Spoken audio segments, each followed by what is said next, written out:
And a very pleasant good evening, everyone, and welcome to week number 2 of the high school football season here on the Talent Sports Network. We're coming to you live tonight from Cassville, Missouri. The Wildcats taking on the McDonald County Mustangs. Big A Conference football here tonight from Cassville, and we've got a beautiful evening as we roll into week number 2 of the season.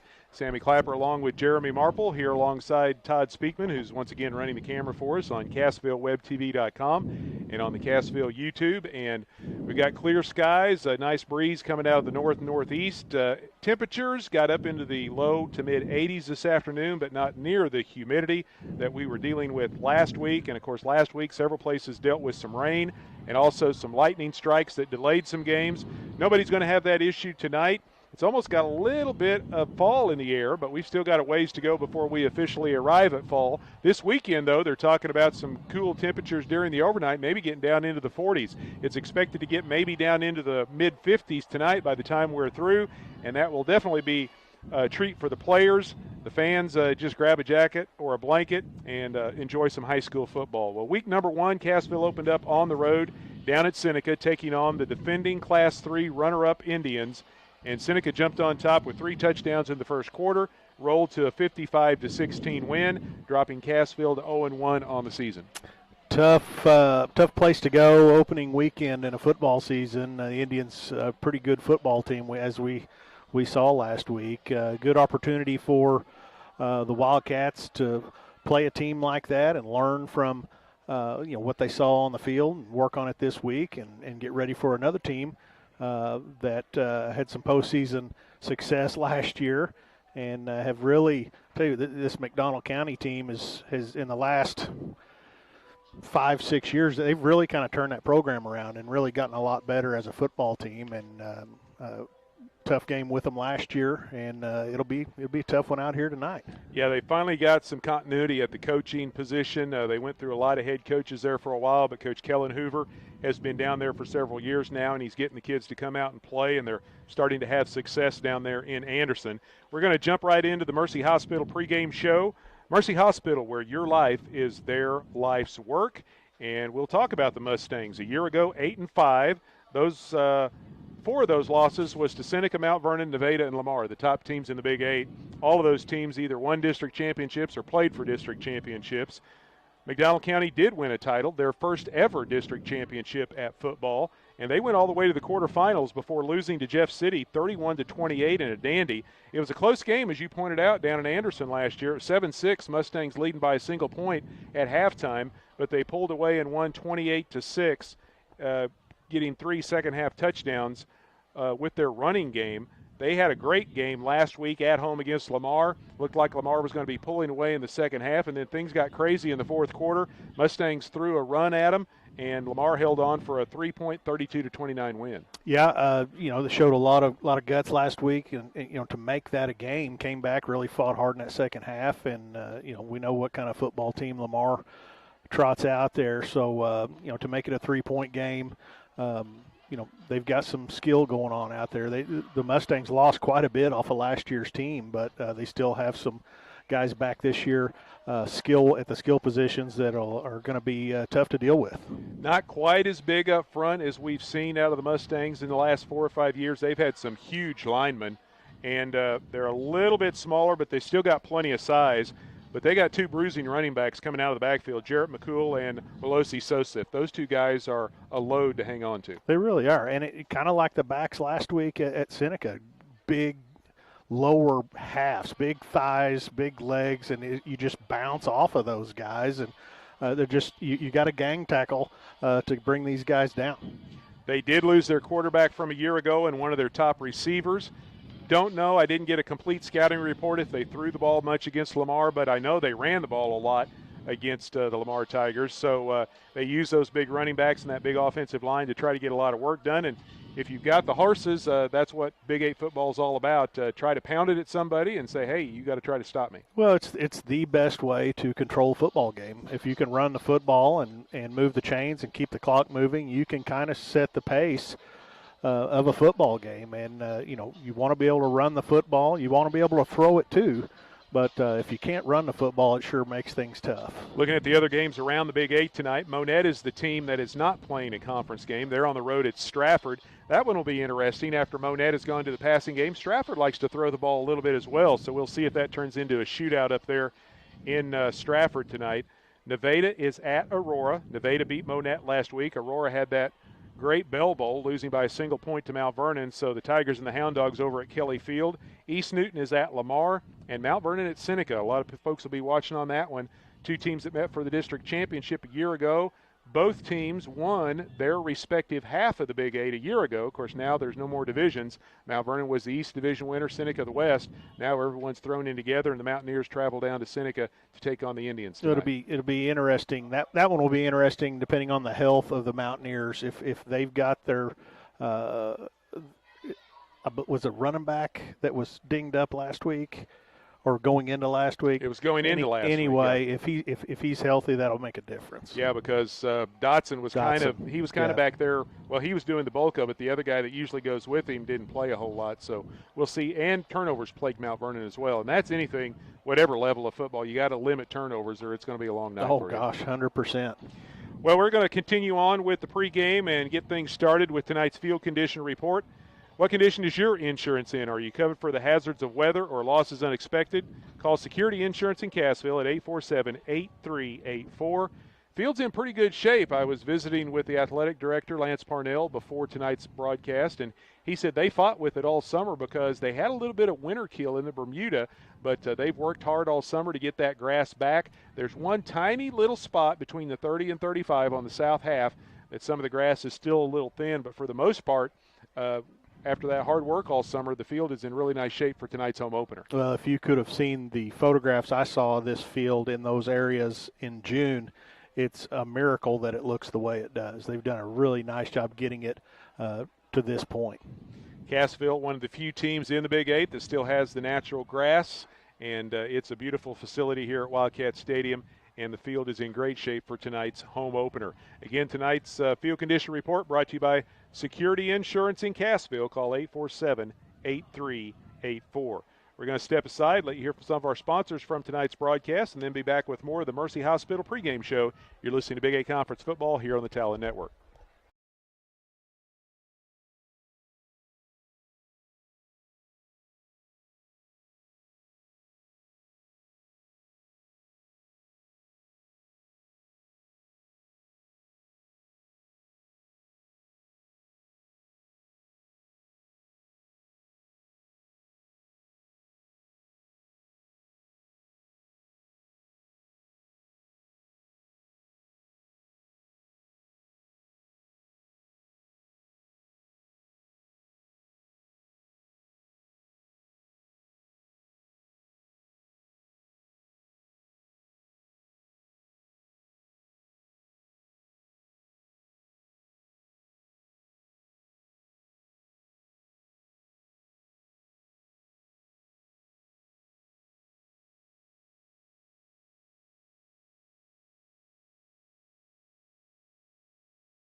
Role models are more important than ever in today's society. You can serve as a role model for others the next time you display good sportsmanship at a high school athletic event. Good sports are winners and are vital to preserving our fine sports traditions. So the next time you attend a sporting event, remember to be a good sport and help rekindle the spirit of citizenship. This message brought to you by Access Family Care with locations in Cassville, Neosho, Aurora, Mount Vernon, and Joplin. It's now time for the national anthem being played by the Cassville Marching Band. It's brought to you by Fathom Realty, Cindy Carr Group. Come home with Fathom Realty. Give Cindy and her team a call. They can help you with a first-time home purchase all the way up to the seasoned landowners. They can help assist you. Stop by or call Cindy to assist you in your property buying and selling needs. We'll step aside and be back with more here from Cassville.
Back with you here in Cassville. We continue on with the Mercy Hospital pregame show. Mercy Hospital, where quality care matters. It's time for tonight's Wildcat Keys to Victory. They're brought to you by Heritage Tractor, your local John Deere dealer. They offer new and used equipment from your backyard or to the farm and ranch. They've got it all, with equipment ranging from construction and compact utility tractors to mowers and recreational vehicles. They work hard to find the right products for you. Stop by or visit heritagetractor.com. Keys to victory tonight kind of goes along with the same thing we talked about last week, controlling the line of scrimmage up front. Seneca was able to control what was going on down in the trenches last week, and it propelled them to an early lead and a win. McDonald County outsizes Cassville a little bit across the offensive and defensive front, so trying to find some way to get an advantage down there in the trenches will be a key to a win tonight. McDonald County will be good up front, but I do not think they're going to be quite what Cassville saw last week. That's the good thing. Wildcats are having to shuffle the offensive line around just a little bit this week. but 100% you're going to have to be able to take control of the line of scrimmage, create some lanes for your running backs, protect your quarterback a little bit tonight. Yeah, hopefully the Wildcats will be able to get some more people involved on the offensive side. Now, Bodie Rose had a couple of nice runs called back by penalties, but the big guy last week was Colton Roark, over 170 yards and 2 touchdowns total offense, most of that coming receiving, but he also had a big touchdown run, getting some more people in there so the defense can't just key on one guy. Yeah, but, you go back to the well, until it doesn't work anymore, and that's what the Wildcats were able to do some last week. Get your athletes the ball in space. Especially on that mismatch on that cornerback. Yeah, they just kept going back to it time after time. Absolutely. Get your athletes the ball in space a little bit, let them go to work. But again, it goes back to being able to control the line of scrimmage a little bit. That's going to go a long way in tonight's game for these Wildcats. We talked about the 2 big running backs for McDonald County, and they've also got a good speed back there as well. So getting to those guys early and making sure you bring them down before they can get ahead of steam. Yep, solid tackling, break down, bring the help if needed. You're going to need it on a couple of these big backs. So just gang tackling, be aggressive on the defensive side of the football. Again, tonight's Wildcat Keys to Victory brought to you by Heritage Tractor, your local John Deere dealer with various locations throughout the area. It's a great time of year to buy a tractor. Stop in for a great deal. They've got low financing right now. Find out more at heritagetractor.com. The tunnel is being formed by the band and the student section and all the bleacher creatures getting ready to welcome the Wildcats out of the field house, out of the south end zone as we get ready for this home opener here tonight for Cassville. Looking at the upcoming schedule for the Wildcats, next week they head over to East Newton to take on the Patriots, come back home to take on Lamar in week 4, and then 2 more road games at Harrisonville and at Mount Vernon, and that'll take us into the month of October. So Cassville, the Road Warriors, 4 of the first 6 are on the road here in 2024. Yeah, and none of them are gimmies. None of them are going to be easy. They're all going to be tough. It's just it's the nature of the beast in this conference, and the Wildcats play in it, and there's no other way around it. You got to be ready to play football and just get better each week. Well, we need to take another time out and let you hear some more from some of our sponsors helping support our broadcast tonight. We will continue on with the Mercy Hospital pregame show right after this. You're listening to Big 8 Conference Football here on the Talon Network.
Back with you here in Cassville. The Wildcats getting ready to take on the McDonald County Mustangs. Your Wildcat broadcast team is brought to you by Les Jacobs Ford. They've got a great body shop. They've got a super service department.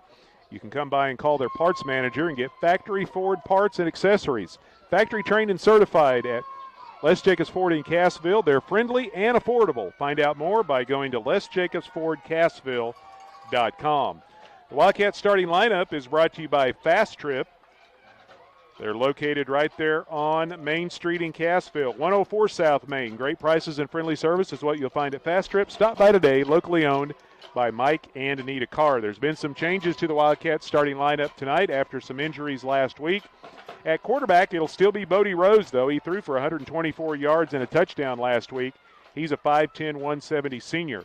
At the receivers, it will be Carlos Barrientos, 6'2", 160 sophomore, and Colton Roark, a 6', 170 junior. Colton hauled in 125 yards worth of passes and a touchdown last week against Seneca. At the running backs, Tristan Thompson, 5'9", 170 junior, and Andon Gautney, 5'10", 165 junior. Tight end will be Hunter Morse, 5'9", 180 senior. And across the offensive line, Isaac Pickett, 5'10", 190 senior. Jace Magula, 6'1", 200-pound sophomore. Isaac Looney, 6', 245 junior. Harley Madison, 6'3", 200-pound sophomore, and Gunnar Knight, 5'9", 220 junior. Defense for the Wildcats, across the line, it'll be Gunnar Knight, 5'9", 220 junior. Jesse James, 6', 220 sophomore. Isaac Pickett, 5'10", 190 senior. And Zach Myers, 5'11", 185 freshman. Linebackers, Easton Hughes, 5'8", 180 sophomore. Mason Bryan, 5'9", 180 sophomore. Tristan Thompson, 5'9", 170 junior. Carlos Barrientos, 6'2", 160 sophomore. In the defensive backfield, Colton Roark, 6', 170 junior. Andon Gautney, 5'10", 165 junior. And Riley James, 6'1", 175 junior. Again, the Wildcats starting lineup brought to you by Fast Trip. Whether for fuel, grocery items, fountain drinks, ice cream, or snacks, they have it all and at the very best prices. Fast Trip at 104 South Main in Cassville, locally owned by Mike and Anita Carr.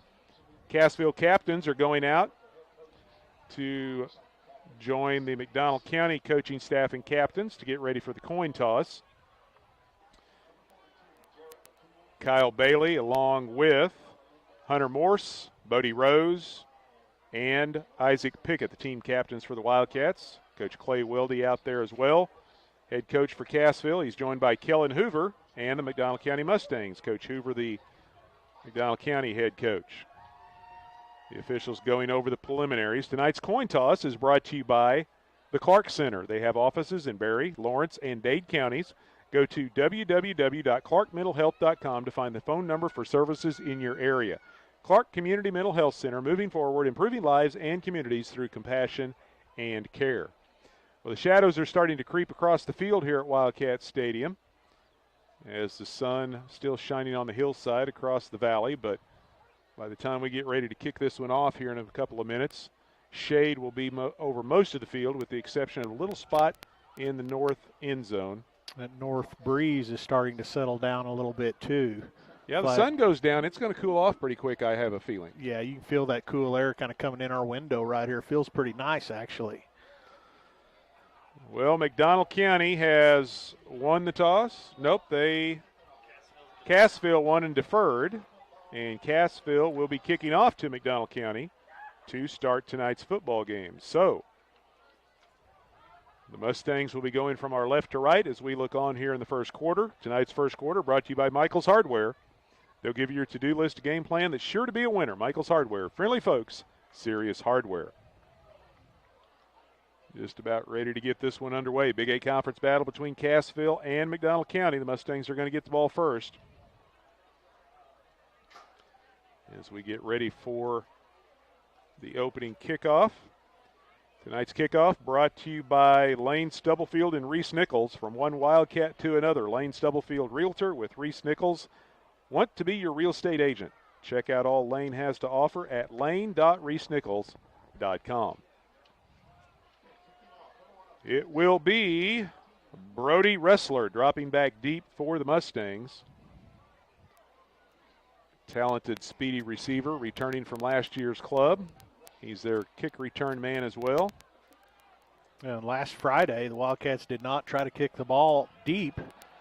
Squib kicks and actually picked up an onside kick last week. Logan Wingo will be kicking it off. Cassville in the all-black uniforms, jerseys, pants, and helmets with the gold numbers on the front and back. Wingo boots this one down the middle of the field, kicks off to the right hash, still bounding at the 30-yard line, and finally one of the Mustangs dives on the football and secures it for McDonald County as a couple of Cassville coverage people were bearing down on him, and he had to make a decision. Do I let it bounce again or try to pick it up? And he dove on it, and it's 1st and 10 Mustangs at their own 30. Well, that ball was bouncing around loose for a long time. Seemed like an eternity out there, and Wildcats very nearly pick it up.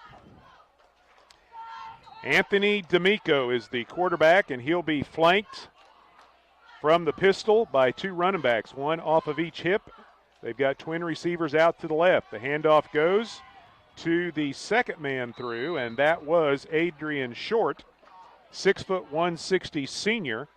He takes it off left tackle, bounces around the end, moves it ahead to the 35-yard line for a pickup of 5, and it'll bring up 2nd down. Short is more of the speed slasher type back. Also back there is Jarrett McCool, 5'11", over 200 pounds. Very strong built running back. And then they got Melosi Sosif at 230, another running back with a lot of size. Right now they keep the same formation. And a pass down the line of scrimmage. It's caught on the wide side of the field by Breck Rubik, and he races out of bounds in the Cassville bench, slips and goes down, but he appears to be okay. Picks up a 1st down out close to midfield. Mustangs are able to get to the sideline right there. Nice job of blocking out here on the edge by the Mustang wide receiver. That Wildcat corner's got to come up and force that receiver back to the defense and not let him get to the edge like that. It's a gain of 14 and a 1st and 10 for the Mustangs at their own 49. Now we got movement. Did he break the plane? Yes, he did.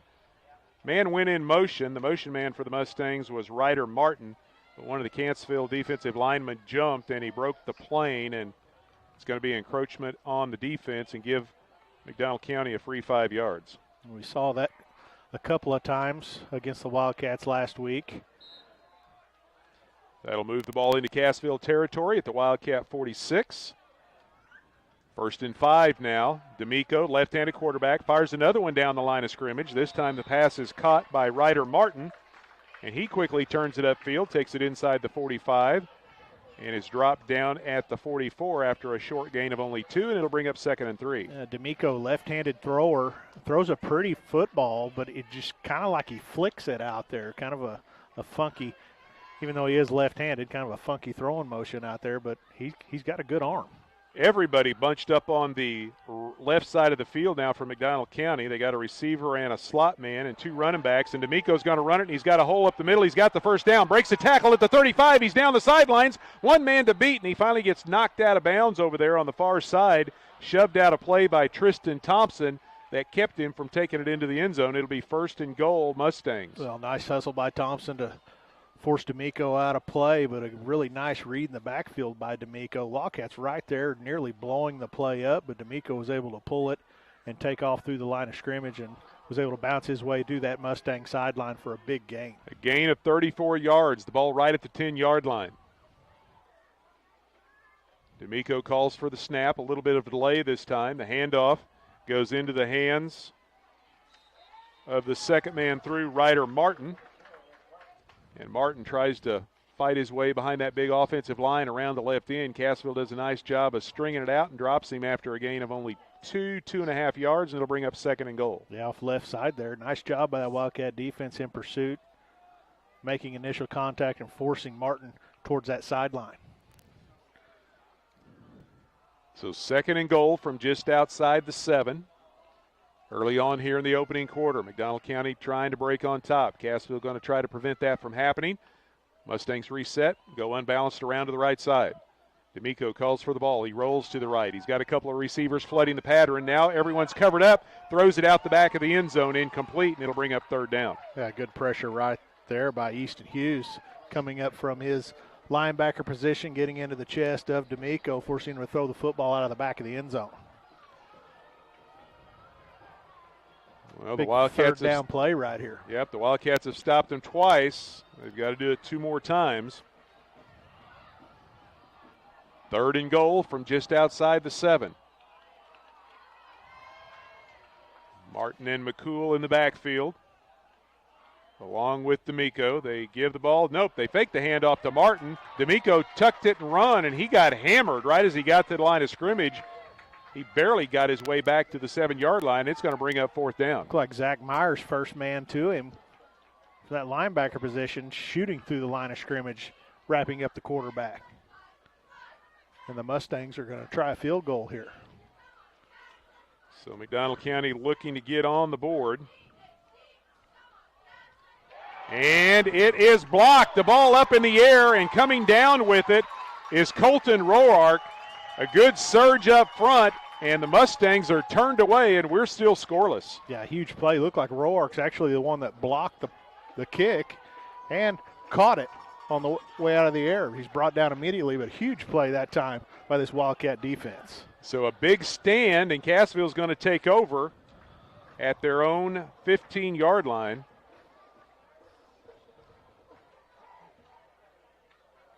Donald County took 3 minutes off the clock, but the Mustangs held out of the end zone. So here comes the Wildcats. Barrientos splits out wide to the left. Cassville still waiting to the last minute break huddle, quickly up to the line. Bodie Rose from the shotgun. Rolls to his left. He's got a blocker out in front, trying to get to the corner. Makes a cut back at the 20. Breaks the tackle and dives out to the 22, maybe the 23-yard line. Good lead block by Gautney to spring him. And a good pickup on first down of nearly 8 yards. Well, you get Rose out of the pocket on the run, and he can make some things happen. Got tackled from behind right there, a big play-saving tackle. But a nice job that time. Good play call on first down.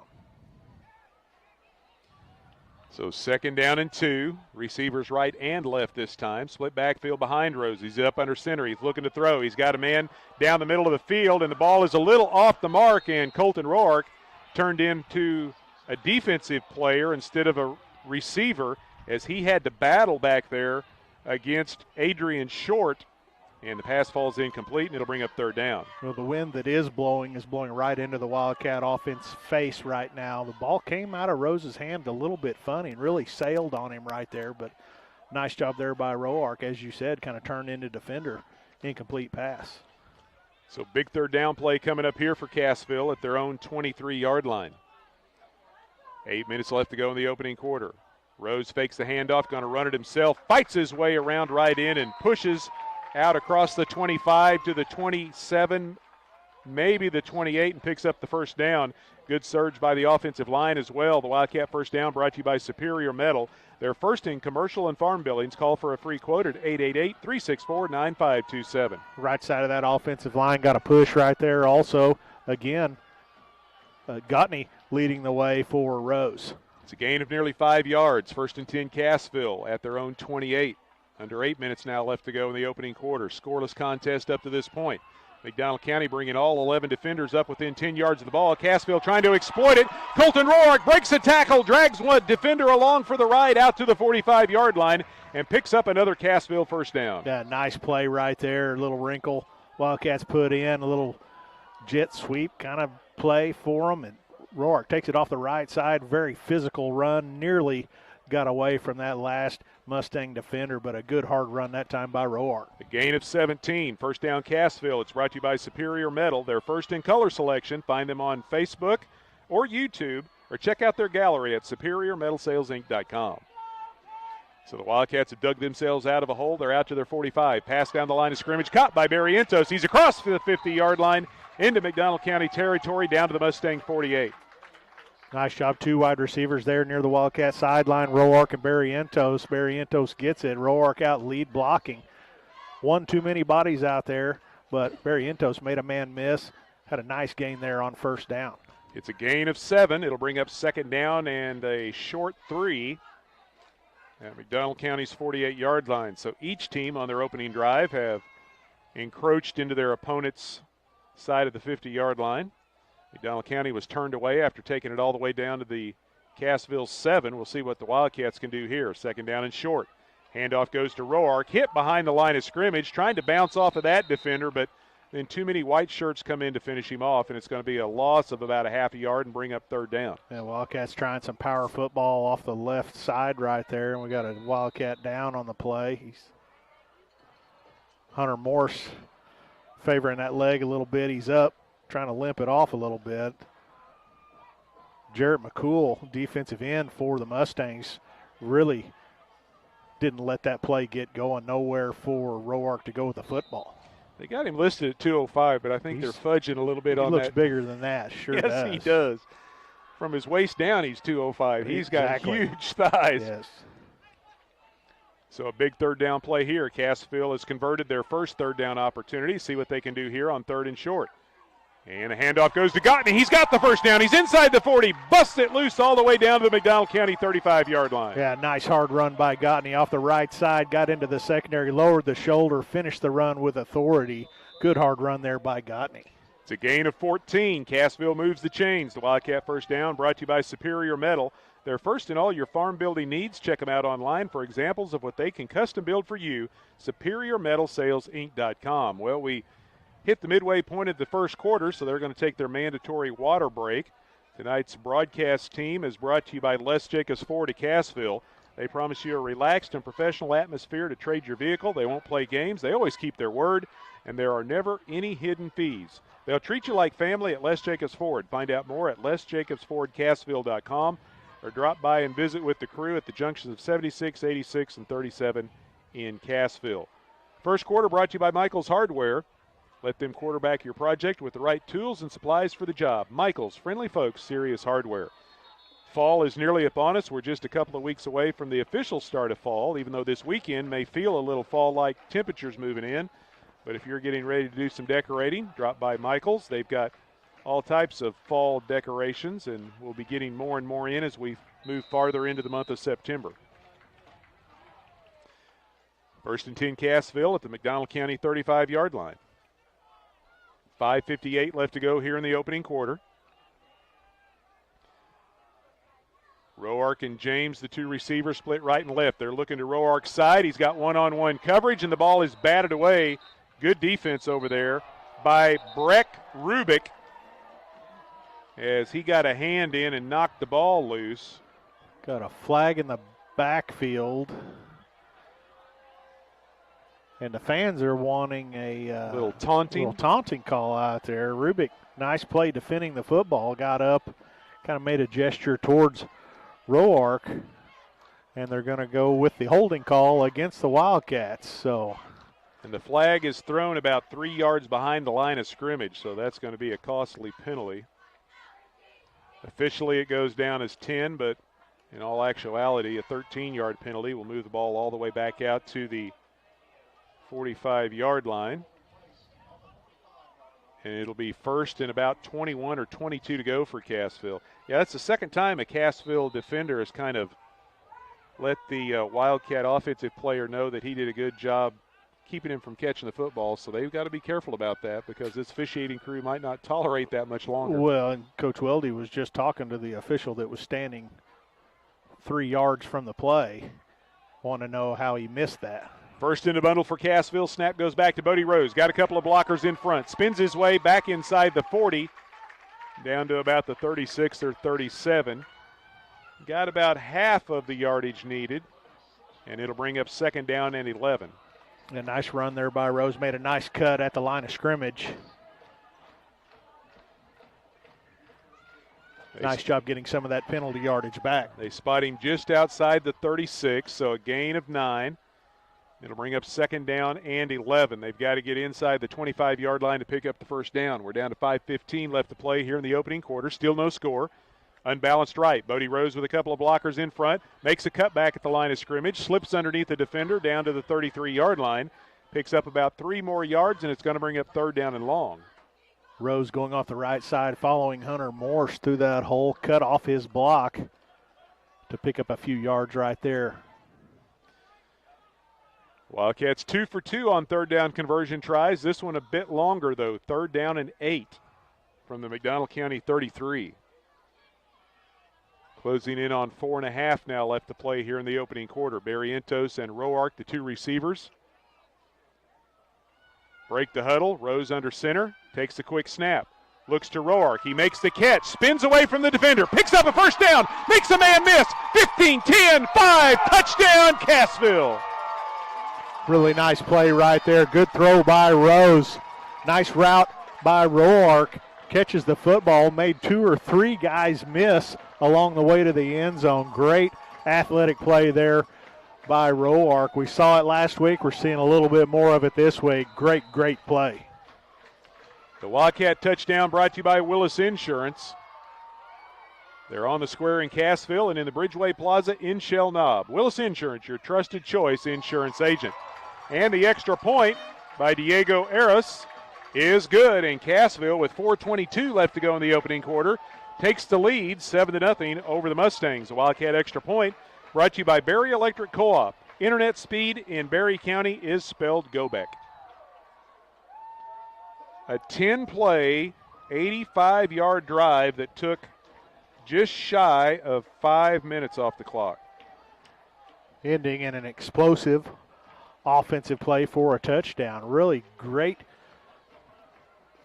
play after the catch. Just weaving through the defense, hitting the brakes, making the tackler miss, and then showing some speed on his way to the end zone. Really nice play there.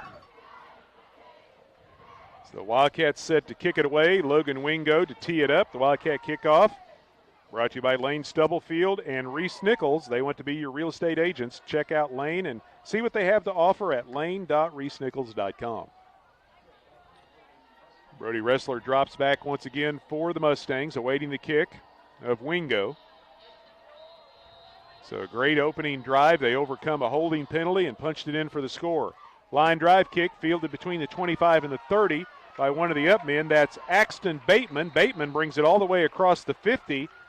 They're actually going to say his knee touchdown right around midfield, but a good return for Bateman, and it'll be 1st and 10 Mustangs at the 50-yard line. A nice job by Bateman just catching the football. You could hear it hit his pads from up here. Hit his chest awful hard, but he hung on to it and then just straight up the field, caught a couple of blocks and got it right to midfield. Nose of the football on the 50. So great starting field position for McDonald County here on their second drive of the night. They go unbalanced to the right. Ressler split out to the short side of the field. McCool now comes out of the backfield, lines up as a slot along the left side. The handoff goes to Short. Short trying to run in behind the blocking of the offensive line, and McCool over on that left side is able to push ahead for a short gain. They're going to give him 3 yards down to the 47. Yeah, nice job there. Looked like Hunter Morse once again from that linebacker position got into the legs of the ball carrier to bring him down. So 2nd down and 7.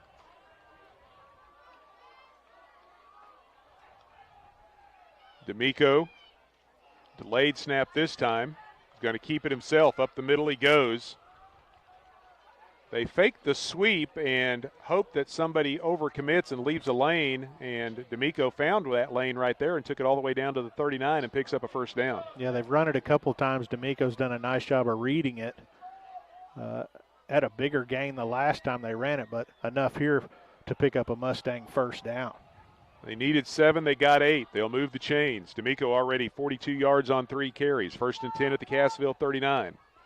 Wildcats leading McDonald County 7-0. Now a mishandled snap, picked back up, handed off to Short, and he is stacked up in the backfield. And now the ball comes loose. Ball came out before he was down, I believe. The umpire steps in and says Cassville football. There was a question as to whether he was down or not, and the umpire and the referee are talking right now, but the umpire stepped into the mix and signaled Wildcat football. Well, Zach Myers met the ball carrier face to face, and just reached in and ripped the football out.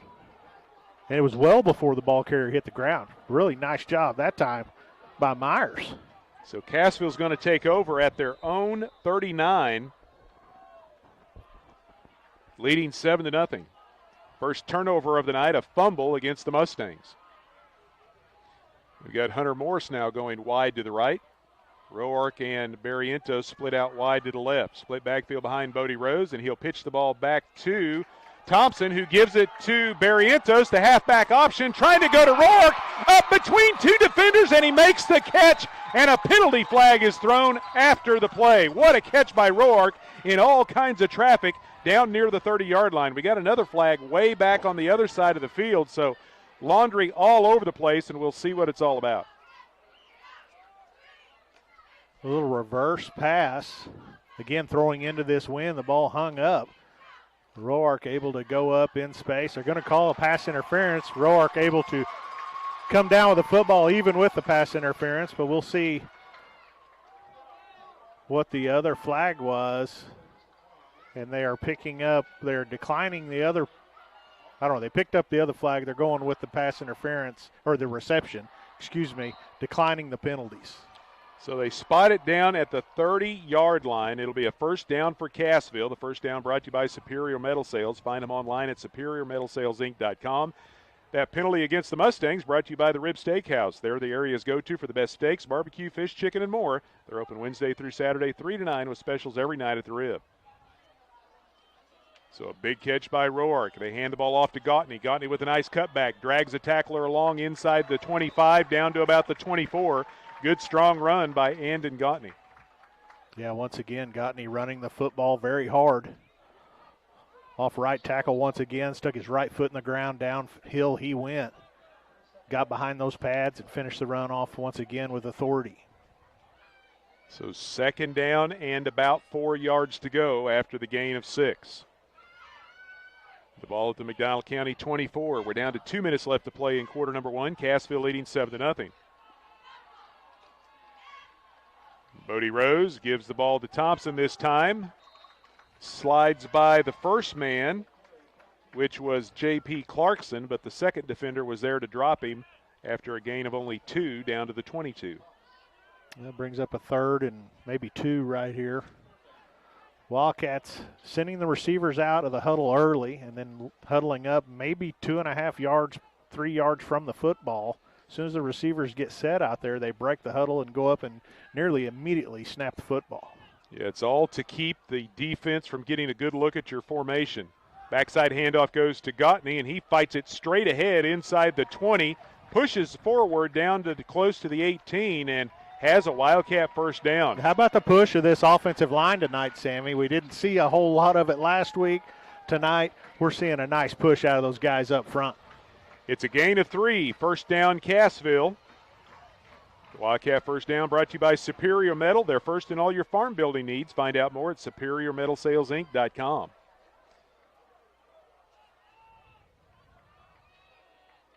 The ball at the 19 of McDonald County. Full house backfield this time. Bodie Rose going to keep it himself. Use those running backs as blockers and takes it down to the 15, picks up 4 yards.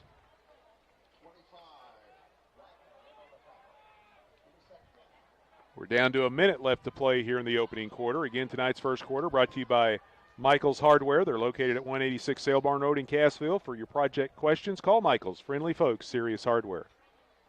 Wildcats having more success tonight on first down allows that playbook to open up. Roark and James go wide to the right. Here comes Cassville out of the huddle. Split backfield behind Bodie Rose. Gives it to Gautney. Big hole as Thompson opens up with the lead block, and Gautney takes it down close to the 10. Good job over there on the left side of the McDonald County defense to close that hole quickly. They spot him at the 11 after a gain of 4, and it'll bring up 3rd down and 2. Yeah, our angle right here, you could see that hole open, and J.P. Clarkson, big 6'3", 240-pound defensive end on that side, closed it pretty quick, but Gautney once again running hard, picking up a nice gain right there, and they're just going to let this clock run out here. Yeah, we're down to 7 seconds left to go in the first, so they're going to let the first quarter clock come to a close and move to the other end of the field. After 12 minutes of play here from Wildcat Stadium, Cassville leads McDonald County 7-0. We'll take a break, be back with quarter number 2. You're listening to Big 8 Conference Football here on the Talon Network.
Sammy Clapper and Jeremy Marple back with you here at Cassville. The Wildcats facing third and about 2.5 yards to go just outside the McDonald County 11-yard line. Wildcats lead it 7-0 over the Mustangs as we get set to start the second quarter. Tonight's second quarter brought to you by Roark Diesel. They've been serving Cassville and the surrounding area with a huge selection of diesel performance products since 2006. Find out more online at roarkdiesel.com or give them a call, 847-6560. We'll see if Cassville can keep the third down conversion rate going after having a very successful first quarter. Break huddle up to the line of scrimmage, powerhouse formation, and Bodie Rose has got the first down and he's got the touchdown as he took it right in behind those three lead blockers and in for the score. Yeah, great play right there, and again, the blocking up front. I was pretty hard on those guys last week, but I'm going to give them praise right now. In this football game, they are doing exactly what they need to be doing. Getting a good push, once again clearing a lane, and Rose taking care of the rest into the end zone. Great job. Diego Ayres has his extra point attempt blocked as the Mustangs were able to surge through along the right side of their defensive front and block the extra point try. So with 11:55 left to go here in the first half, Cassville's lead is 13-0 over the Mustangs. The Wildcat touchdown brought to you by Willis Insurance. For auto, home, health, life, and commercial insurance, see the folks at Willis Insurance on the square in Cassville or in Shell Knob in the Bridgeway Plaza. Stop by and get a quote today. The Wildcat Extra Point Try brought to you by Berry Electric Co-op. Internet reliability in Berry County is spelled Gobeck. So Logan Wingo going to tee it up again and kick it away. It's brought to you by Lane Stubblefield and Reese Nichols. From one Wildcat to another, Lane Stubblefield Realtor with Reese Nichols wants to be your real estate agent. Check out all Lane has to offer at lane.reesenichols.com. So an 11-yard touchdown run by Bodie Rose. He's got 40 yards on 6 carries and a score.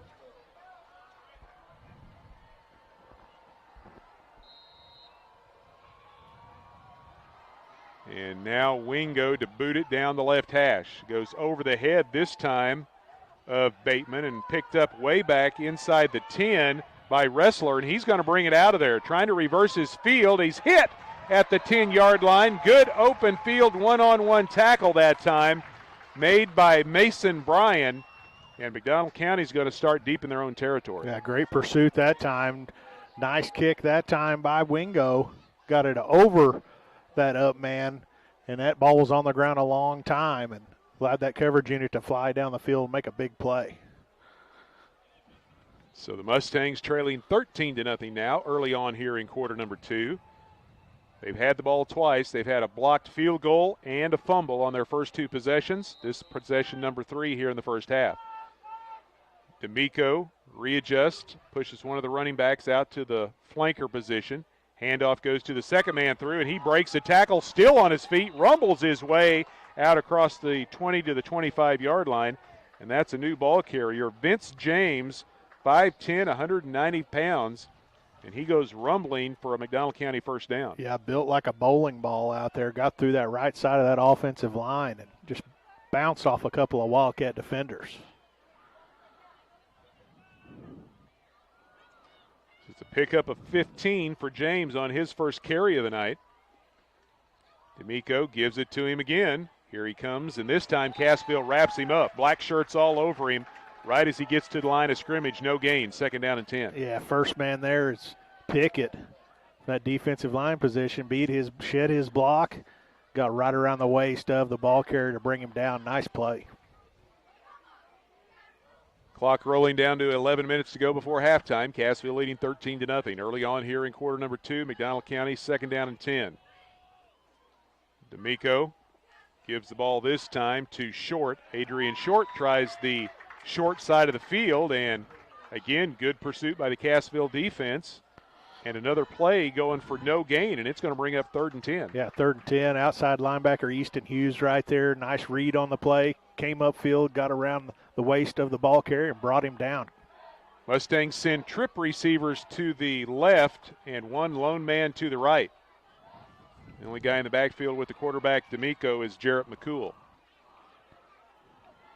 D'Amico going to throw the football, launches it deep, and we've got contact and no flag. The receiver was wanting one, but no laundry on the turf. Wildcats might have got away with one right there. Yeah, between the 45 and 50, the contact was one of those incidental things, but then there was a stumble, and then there was a little bit of a two-hand shove. And you saw D'Amico's arm right there. I mean, just effortless, flicked the ball out there, even though the pass was incomplete. But the Wildcats going to come up with offense, should get the football back right here. 4th and 10, and D'Amico's out there looking to punt. Be our first punt of the night. Snaps a little high. Cassville comes after it. A high punt by D'Amico. Bounces at the Cassville 43.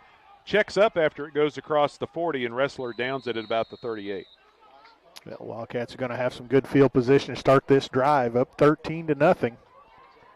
With an opportunity here to extend this lead. Just over 10 minutes to go until halftime.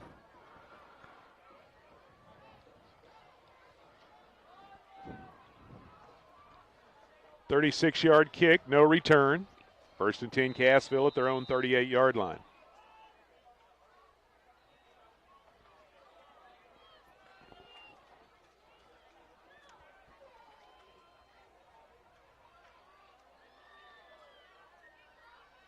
Wildcats up to the line of scrimmage.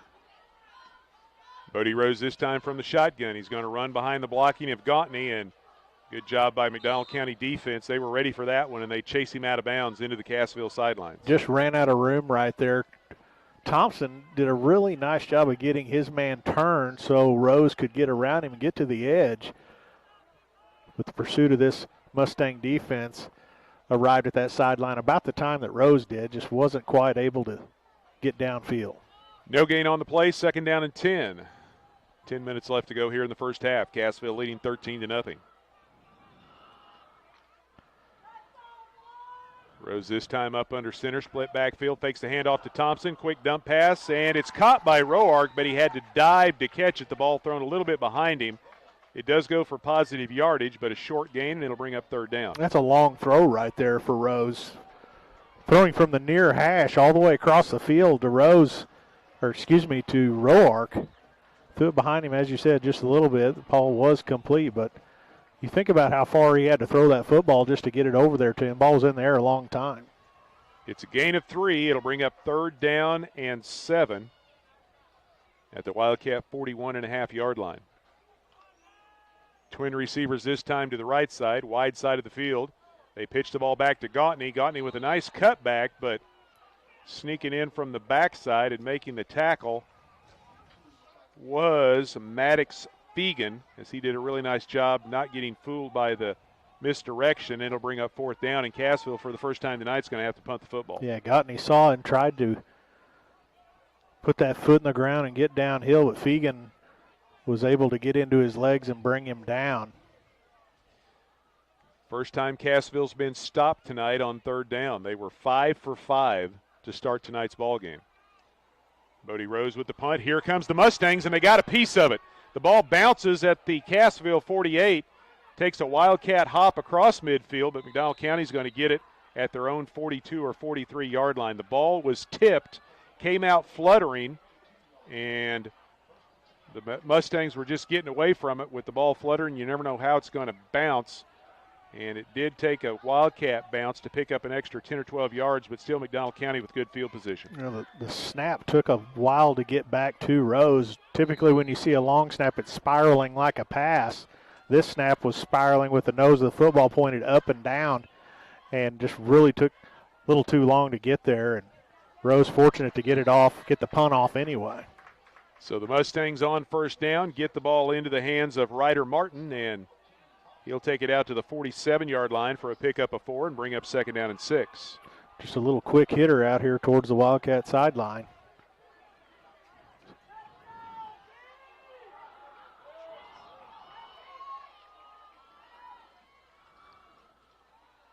D'Amico looking to go the other way this time. He had Wrestler open, and he just missed him. trying to throw the ball down the line of scrimmage, and Ressler had a little room to run out in front of him, but the ball thrown way out in front of him, and it goes incomplete. It took a little while for D'Amico. It looked like D'Amico may have been looking for something downfield initially, and then kind of came back to that lateral throw, and the ball just sailed on him towards that Mustang sideline. So third down for the Mustangs. They're 0 for 2 on conversion tries. They overload the right side with 3 receivers. D'Amico looking that direction. Now he's going to run the ball as everyone covered up. And he's going to be hit. He throws the ball right before he crosses the sideline into the Cassville bench. And is it going to be an incomplete pass? I think they're going to call it incomplete. He got it away. Good pursuit. Thompson there really put a shot on D'Amico right at the Wildcat sideline. D'Amico with that left hand was able to just kind of flick it downfield. And they call it incomplete. Still going to bring up a 4th down right here. The punt team is on the field for the Mustangs. So McDonald County goes 3 and out. The Wildcats are going to get the ball back. Colton Roark back at his own 12-yard line awaiting the kick of D'Amico. This one angled away from Roark. Bounces at the 33, hops across the 30, down inside the 25, and goes out of bounds at the Cassville, looks like 21-yard line. Yep, that's where they're putting it down. Now, once again, Wildcat defense forcing the punt, getting the Mustang offense off the field. They've done a nice job so far in this game. Just under 8 minutes to go now until halftime, 13-0 Wildcats. 32-yard kick that time for D'Amico, no return. 1st and 10 Cassville at their own 21-yard line. Wildcats leading 13-0 as we're getting close to the midway point here of quarter number 2. The lights are starting to take effect as the sun's been down a little while, but now the evening is starting to get a little bit darker. Lights taking over here at Wildcat Stadium.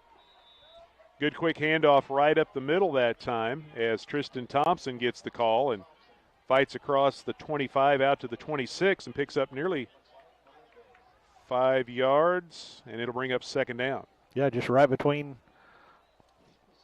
the guard and center. Thompson taking the handoff straight at this Mustang defense, and you see some big boys along that defensive line.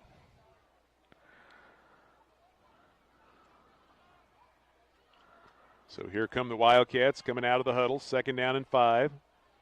Another quick handoff to Thompson, and he fights his way around the left end, pushes ahead to the 29-yard line. Going to be about a yard short of that 1st down marker, and it'll bring up 3rd down. Yeah, 3rd and a yard, 3rd and a long yard right here. Wildcats need to convert this right here. This is what we talked about, running the football in the pregame. You're able to kind of control the pace of the game, the clock. So here we go, 3rd and short. Bodie Rose going to keep it himself. He's got the 1st down all the way out to the 33-yard line. Good blocking by the running backs and a good push by the offensive line. The Wildcat 1st down brought to you by Superior Metal. Their first in color selection. You can check out their gallery at superiormetalsalesinc.com. Wildcats able to move the chains. Started this drive right around 8 minutes to go. By the time they snap this football, it'll be close to 6 minutes to go until halftime. Wildcats taking their time coming out of the huddle. Plenty of time on the play clock. Just now down to 10 seconds. Rose this time from the shotgun. Inside handoff goes to Roark. Makes a man miss in the backfield. As a good surge by the tackle on the right side of the McDonald County defense made Roark have to change direction before he was wanting to. And he is tripped up at the 35 after a gain of 2, and it'll bring up 2nd down. And it's time for the water break here in the 2nd quarter. I was a little concerned with that water break in the 1st quarter. Wildcats were moving the football, had the Mustang defense on their heels a little bit. Then the water break comes and everybody gets a rest. But Wildcats ended up scoring anyway. But here we go again. Wildcats trying to move the football, and water break comes up. Halfway through the 2nd quarter. Tonight's 2nd quarter brought to you by Roark Diesel. They're located just north of Cassville on Highway 37. They're the leader in the region for diesel performance. If your engine's not just running right, take it to Roark Diesel Performance. They specialize in diesel performance. Give them a call at 847-6560. You can find them online at roarkdiesel.com. 2nd down and 8 for Cassville. The ball at their own 35. Wildcats lead at 13-0 here midway through the second quarter. Cassville scored on their first 2 possessions of the night after a big defensive stop, a blocked field goal on McDonald County's opening drive of the ball game. Cassville with their 4th possession of the first half. They scored on 2 of their first 3.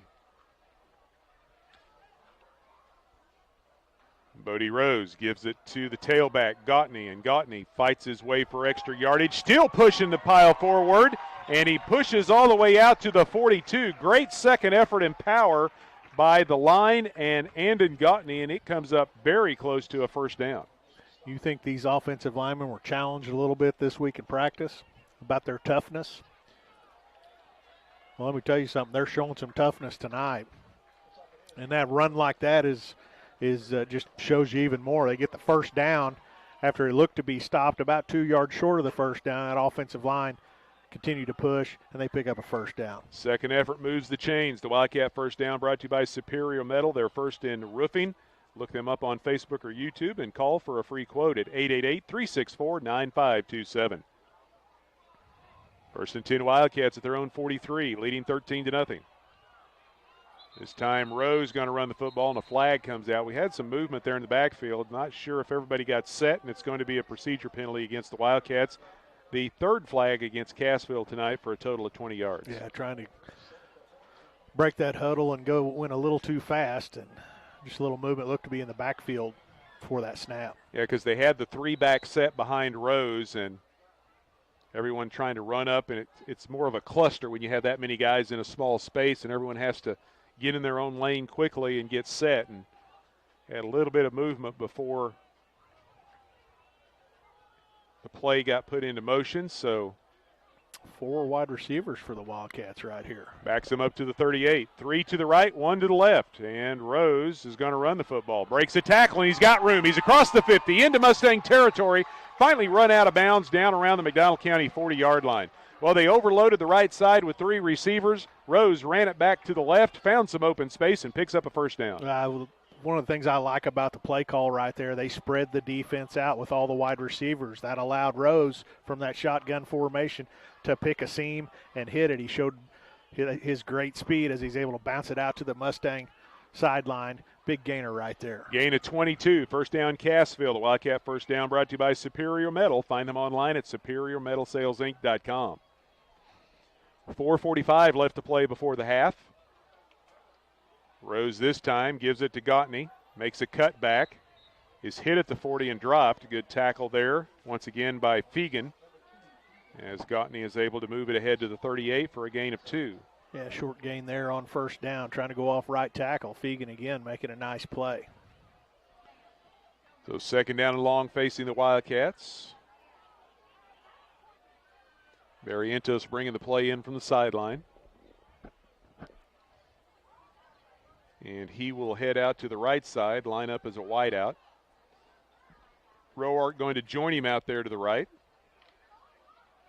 Split backfield behind Rose. He's up under center this time, throws down to Barrientos. Blocked by Roark. Barrientos trying to get around that block, and another McDonald County defender coming in to finish off Barrientos. Ended up having Short and Martin out there, and they make the stop. It does pick up a yard to the 37, but it's going to bring up third down. Third down about 7. Clock now ticking down to about 3.5 minutes until halftime. Wildcats able to chew up clock in this drive. See if the Wildcats can get back on the conversion train. They were 5 for 5 to start the night, but since they're 0 for 3. Bodie Rose hit as he turns it across the line of scrimmage. And that was Fegan again. That guy is everywhere. He's coming around. He's kind of sneaking around the side and coming in from the side down the line of scrimmage, able to get into the legs of these Wildcat ball carriers. It was a gain of 3, and it'll bring up fourth down and about 3.5 yards to go. The ball at the Mustang 34-yard line. We got a timeout on the field. The timeout brought to you by Security Bank of Cassville. They've got multiple branches mobile banking, ATMs, and all types of loans, but you can still go in the lobby and see your personal banker. Security Bank of Southwest Missouri. Take time out to look at Security Bank, member FDIC. Your Wildcat broadcast team is brought to you by Les Jacobs Ford. They're proud to be your one-stop shop for new Ford vehicles, quality pre-owned and certified service, along with OEM parts and comprehensive collision repair. They do it all at Les Jacobs Ford. They say thank you to Southwest Missouri and Northwest Arkansas for over 25 great years. So big fourth down play coming up here for Cassville. Right now they're lining up to go for it. Barrientos over here to the right. I think that's Riley James out to the left. Can't see his number right now. Bodie Rose is going to roll that direction. Now reverses back to the right. He's going to run the football, and he's going to have to hurry, and he is forced out of bounds, and McDonald County is going to take over. Cassville does not convert on fourth down, and the Mustangs will take over at their own 35-yard line. Yeah, it looked like Rose was looking back to Barrientos down the Wildcat sideline. He had Roark one-on-one across the field near the McDonald County sideline. Thought they might take a shot there. Nonetheless, they turn it over on downs, and the McDonald County has a football. Just over 3 minutes to go until halftime. Cassville on top 13-0. Mustangs start the drive at their 35. They've got running back off of each hip of D'Amico, and now he puts a man in motion and a flag comes out. And they're discussing, and they will get the penalty flag thrown against them. That penalty against the Mustangs brought to you by the Rib Steakhouse. They're the area's go-to for the best steaks, barbecue, fish, and chicken, along with much, much more. They're open Wednesday through Saturday, 3 to 9. The Rib, they've got specials every night.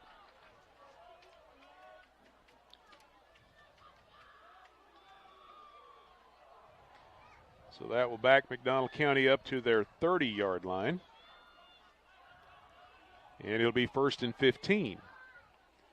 Handoff goes to McCool. That's his first carry of the night. He's been used primarily as a blocking back, and Jarrett McCool, the big fullback, pushes ahead to the 31, but they do a good job of wrapping him up after a gain of only 1. Big back coming at you. Nice job, Easton Hughes. Also Barrientos over there, and a host of other Wildcats arrived to help bring the big back down. So 2nd down and 14. Trip receivers to the right. D'Amico, quick pass, finds it into the hands of Martin. He's got a couple of blockers ahead of him. Is forced out of bounds just after crossing the original line of scrimmage, and it's going to bring up 3rd down for the Mustangs. And he didn't get out of bounds. It looked like he may have slid. Oh, they didn't, yeah. It's a gain of 7. He did get out of bounds. Excuse me, 6. Gain of 6. And it'll bring up 3rd down and 9. Mustangs still looking to convert that first 3rd down opportunity the first half. D'Amico rolling to his left. He's a left-handed thrower, so going that way, and the ball bounces right off the chest of Dominic Naven. Right down here in front of us, you can see the velocity on that football. Again, just kind of flicks the football out there, but he can get something on it. Yeah, he doesn't really rear back. I mean, he just, like you said, a little almost, it's not really a sidearm, but not a lot of big arm motion, but boy, he can put some zip on it, and that one got right through the hands of Naven and bounced off his shoulder pads, incomplete. So on 4th and 9, they're punting the ball once again. This one checks up at the Cassville 30, and that's where it's going to stop. Well, that would have been a great pitching wedge shot. If in golf, he got that thing to set down right where it hit. Yep. You don't see that happen very much with the football. No, and you're hoping for a little more of a bounce. Roark was hoping for a bounce back there because he was going to try to let it bounce, take a big hop, and then go make a play on it, but it never got to him. 2 minutes and 2 seconds left for the Wildcats. 33-yard kick, no return. Cassville has it. 1st and 10, just shy of their own 31-yard line.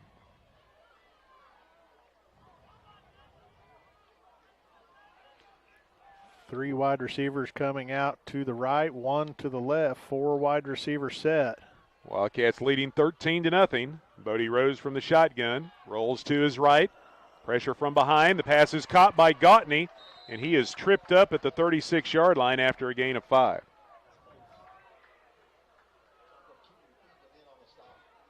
Little out route there to the Wildcat sideline. Gottney did not get out of bounds, so the clock will continue to run here.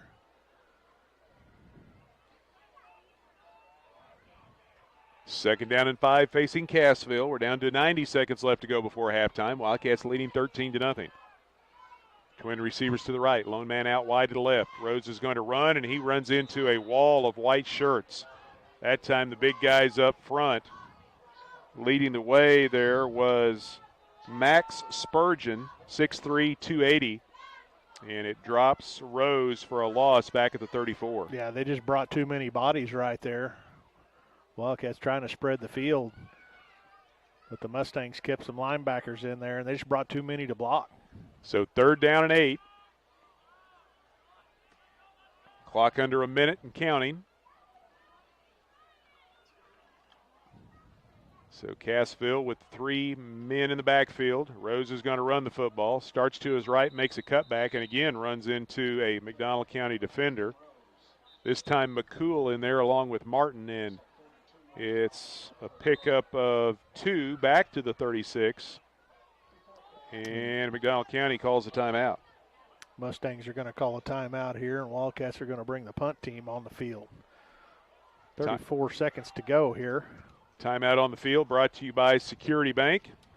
It's time to think about your bank. Any bank can cash checks, accept deposits, and make loans, but the distinguishing factor between banks is their level of service to the customer. Whether it's a loan decision or the processing of your bank statement, all the decisions and services at Security Bank are generated by their local bank staff in a prompt, fair, and professional manner. Security Bank, member FDIC. Again, tonight's second quarter brought to you by Roark Diesel. Find them online at roarkdiesel.com or give them a call, 847-6560. They specialize in diesel performance products and have been serving Cassville and surrounding areas since 2006. Well, Cassville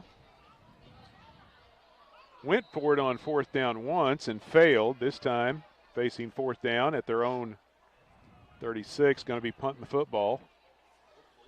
And Breck Rubik back deep this time. Here come the Mustangs. Rose gets the kick away. A high kick.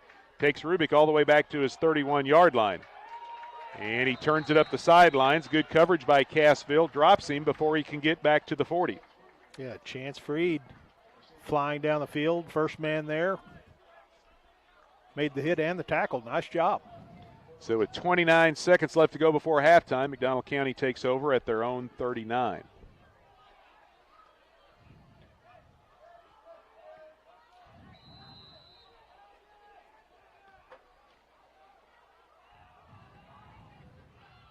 .33-yard kick, about a 7-yard return. D'Amico looking to pass on 1st down. Has a little time. Now the pocket starts to collapse and he starts to run. And he's forced out of bounds over on the Cassville sideline.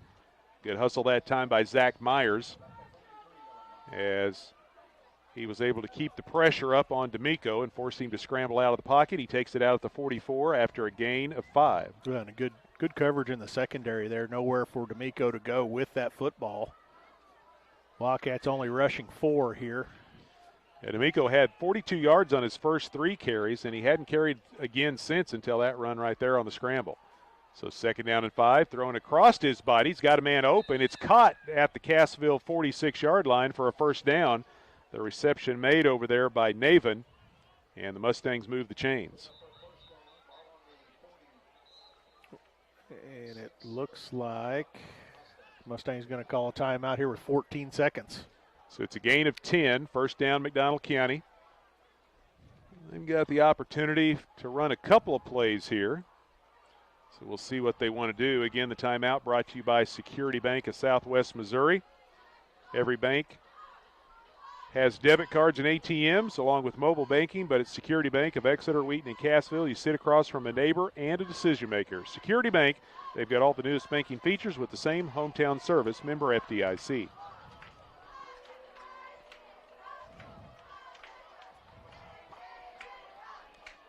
Nose of the football right on the Wildcat. Looks like 46-yard line. 14.2 seconds to go here until half. Wildcats with a 13-0 lead. Would love to take that goose egg into the locker at halftime. Wildcats will get the football coming out after half as well. Mustangs scrambling to get personnel in the right setup here. They've still got plenty of time on the play clock. Trip receivers come out wide to the left. D'Amico from the shotgun. 1st and 10 from the Cassville 46. He throws, trying to get half of it. A man in the seam, and he overthrows him. Intended receiver was Breck Rubik. He had him on the post pattern, kind of in between the linebackers and the safeties, but the pass was thrown way over his head, and it'll bring up 2nd down. Freed, James, and Roark kind of had a triangle around him there. The ball a little bit overthrown. So 8 seconds now left, and be hard to get 2 plays in 8 seconds. This is probably going to do it for the first half, but we'll see what happens here. 2nd down and 10. D'Amico steps up, launches. It's underthrown this time, and then the receiver trying to turn around to catch the football took a lick, and that was Brubeck. As he got leveled from behind, the ball was thrown a little bit behind him, and as he tried to adjust, he got taken out of the play. Chance Freed got up and got a hand on the football, tipped it, and as the ball continued towards the receiver got a hand on it, and Roark right over the top really blasted him to the ground. So 3rd down and 10. This will be the final play of the first half. And D'Amico launches one towards the end zone. He's got a man back there, and it goes off his fingertips at the 5-yard line, incomplete, and that was Brody Ressler. A well-thrown ball. Ressler had a chance to catch that, and if he did, he's into the end zone for 6. Yeah, Wildcats had a couple of defenders back there, but Ressler was able to get a step behind him. Ball was thrown to the inside of the field. If he throws that football towards the sideline, we may be talking about 6 points right here. Nonetheless, the Wildcats take a 13-0 lead into halftime. We have reached intermission, here at Cassville. The Wildcats leading 13-0 over McDonald County. So we're going to step aside and be back with the Shoemaker Tire halftime show. You're listening to Big 8 Conference Football here on the Talon Network.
Back at Cassville, we are at halftime. Tonight's halftime show brought to you by Shoemaker Tire. They're family-owned and operated. Shoemaker Tire on Highway 86 in Golden, Missouri. They've been serving customers in southwest Missouri and northwest Arkansas since 1961. 13-0, Cassville with the lead over McDonald County here at the break. The Wildcats have put all the points on the board in the first half. A 33-yard pass from Bodie Rose to Colton Roark got the Wildcats out in front. After the PAT by Diego Aris, it was 7-0. Then with 11:55 to go in the first half, an 11-yard run by Bodie Rose. The extra point was blocked, and it's 13-zip Cassville here at the break. Much better effort up front for the Wildcats this week. I'm very proud of the way those guys are playing. They're playing aggressive. Every time the ball is snapped, you see that surge off the line. That's why the Wildcats are winning this football game right now. What can you say about the Wildcat defense? Great game plan tonight. Great job of tackling, game tackling, putting up a goose egg here at halftime. Other scores around the Big Eight here in week number 2. Stratford at home is leading Monette late in the first half, 28-6. Nevada has a 15-0 lead at Kelly Field in Aurora. Mount Vernon trailing Seneca late in the first half, 14-7. The Indians over the Mountaineers. And the score we got is East Newton leading Lamar, 18-12. Wouldn't that be an upset if the Patriots can hang on to that? We talked about the Patriots last week. We talked about how they had a lot of experience coming back. The problem with the Patriots is numbers, and we'll see if they're able to extend this lead or if they start to wear as the second half of that game gets going. Cassville Marching Band entertaining the crowd here at halftime. The Wildcats are leading 13-0. So far, it's been a joyous opening night here at Wildcat Stadium.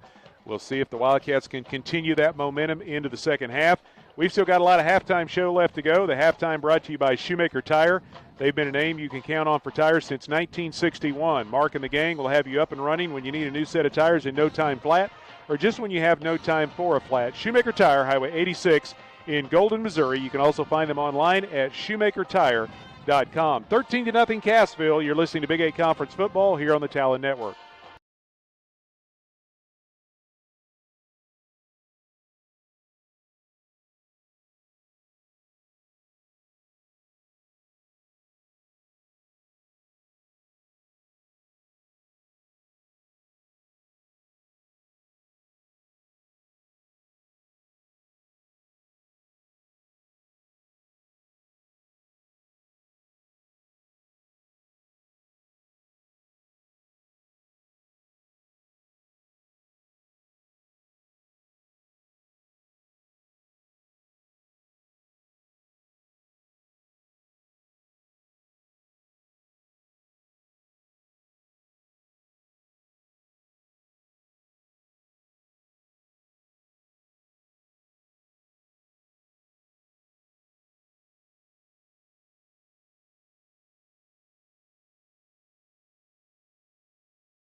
Whether it's balls or strikes, fouls or flags, your referees and game officials are a vital part of high school athletics. If you've ever tried your hand at officiating, you know how hard these men and women work, and you certainly know that they would never miss a call intentionally.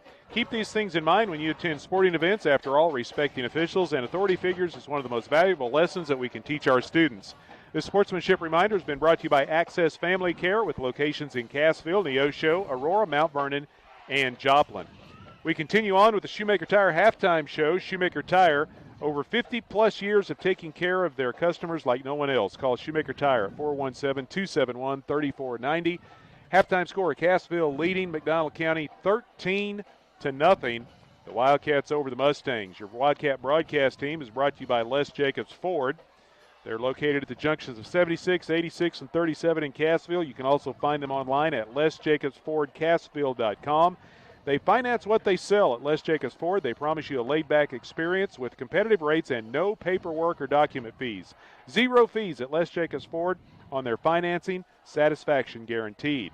Tonight's broadcast also brought to you in part by MetaPlansPlus.com. Eric Seifert is your trusted local licensed insurance agent for Medicare and their health insurance plans. You can also look up and find out more about Dental Plus as well. MetaPlansPlus.com. Looking at some of the team stats from tonight's ball game, McDonald County 11 carries for 74 yards in the first half.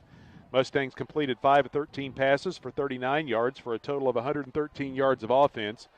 Mustangs picked up 5 first downs, turned it over once on a lost fumble. They were penalized once for 5 yards and punted 3 times for a 33-yard average.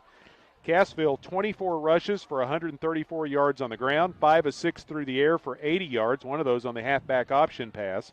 214 yards of offense for the Wildcats through the first 2 quarters. They picked up 10 first downs, did not turn the ball over. They were penalized 3 times for 20 yards and punted twice for a 25-yard average. 2 of those stats stand out. 10 first downs, 0 turnovers.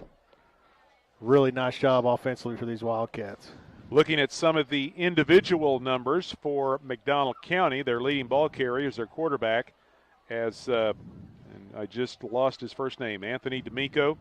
He has 4 carries for 47 yards. The other leading ball carrier was a guy that came in and had 2 quick carries, and then they took him back out, and that was Vince James, as he has 15 yards on those 2 carries. Brent Rubick has 1 catch for 14.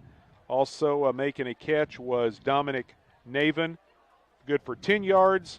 And then Ryder Martin has 3 catches for 15 yards for the Mustangs. For Cassville, their leading ball carrier, their quarterback, Bodie Rose, 68 yards and a touchdown on 12 carries. Andon Gontney carried the ball 6 times for 37 yards. Tristan Thompson, 11 yards on 3 carries. Colton Roark, 18 yards on 3 carries. Roark also has 3 catches for 67 yards and a touchdown. Barrientos has 2 catches for 8 yards, and Gontney 1 catch for 5 yards in the first half. Well, Wildcats trying to spread it around a little bit, get people involved. Again, we talked about in the pregame trying to get the ball in your playmakers' hands and let them go to work, and they've done a nice job of spreading it around tonight. Cassville came out with a great purpose in the first quarter. Last week against Seneca, the Indians took it to the Wildcats in the first 12 minutes. Tonight, Cassville was doing that same thing to McDonald County. It really did, and it started up front. Again, I've talked multiple times about that offensive line tonight. They've done a great job of controlling that line of scrimmage. We saw a drive in the second half heading towards halftime. The Wildcats ended up having to punt on the drive, but they ate up nearly 6 minutes of clock on the drive, not giving the football to the Mustang offense. So moving the chains, running the football, mixing in the pass too. So a little bit of everything we've seen out here out of this offense. Only 13 points, but the defense has thrown up a goose egg. We got another half of football to play. It's a long way to go, but the Wildcats are going to get that football first coming out of halftime. Yeah, I'll do some addition here during the next commercial break and give us a little bit of a rough estimate of time of possession, but Cassville definitely controlling things because once McDonald County was 3 and out, and they had a couple of possessions that only lasted about 60 seconds. Right. Yeah. I mean, they throw the football, incomplete passes, stopping the clock, and those possessions don't last that long. And that Wildcat defense kept getting them off the field and letting the Wildcat offense go to work. 13-0, Cassville leading here at the break as we continue on with the Shoemaker Tire halftime show. People you can trust for tires, you can find them online at shoemakertire.com or drop by Highway 86 in Golden, Missouri. Wildcats on top by 2 scores here at the break. You're listening to Big 8 Football here on the Talent Network.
Sammy Clapper and Jeremy Marple back with you here in Cassville. The Wildcats lead the Mustangs 13-0 at halftime, and that's just about going to wrap up tonight's Shoemaker Tire Halftime Show. People you can trust for tires, located on Highway 86 in Golden, Missouri. You can also find them online at shoemakertire.com or give them a call, 417-271-3490.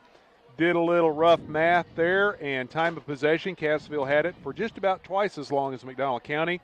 Wildcats had it for somewhere around 15 to 16 minutes. The Mustangs somewhere around 7 minutes in the first half. Well, and when you're able to run the football a little bit and move the chains, you can have those kind of numbers. And I'm not old school enough to think all you need to do is line up and run the football. You need to be able to throw it too. Wildcats have thrown it tonight as well, but it's the running game that has helped with that time of possession, moving the chains and those 10 first downs in the first half. Yeah, keeping the defense honest so they can't put 11 in the box. You got to be able to do that unless you're just some super powerful, overpowering running game, which most high school teams are not. But the ones that do have the running game that they can use effectively, like Cassville has done here in the first half, they can keep that momentum and that push from the offensive front going into the second half. Both teams are going to make their adjustments here at halftime and see what they can do in the third and fourth quarters. But the Wildcats with a lot of momentum going into the locker room. It started getting that stop right off the bat. The defense kind of set the tone, blocking that field goal and keeping them out of the end zone. And then the Wildcats offense just picked it up from there. Yeah, momentum, and the defense played extremely well. Generally, we've seen done enough of these games in 22 or 42 years, however long we've been doing this, that close games like this, the first 3 to 5 minutes of that second half is going to tell you a lot. Yeah, you talk about it all the time, how a game has started, that first few minutes of the first quarter and then that first few minutes of the second half. More times than not, set the tone for the evening and can really play into what happens in a football game. So Wildcats got off to a good start in the first half. Now they're hoping the same thing happens here in the second half. They wind the 3 minutes to give the teams plenty of time to get ready for the start of the second half, so that'll give us an opportunity to take one more break and then be back to start the third quarter. Cassville over McDonald County 13-0 here at intermission, and we'll be back with the start of the second half right after this.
Back with you here in Cassville, just about ready to start the second half. The Wildcats lead the Mustangs 13-0. Everyone's ready to go, but they're going to have to let the final 30 seconds tick off the clock.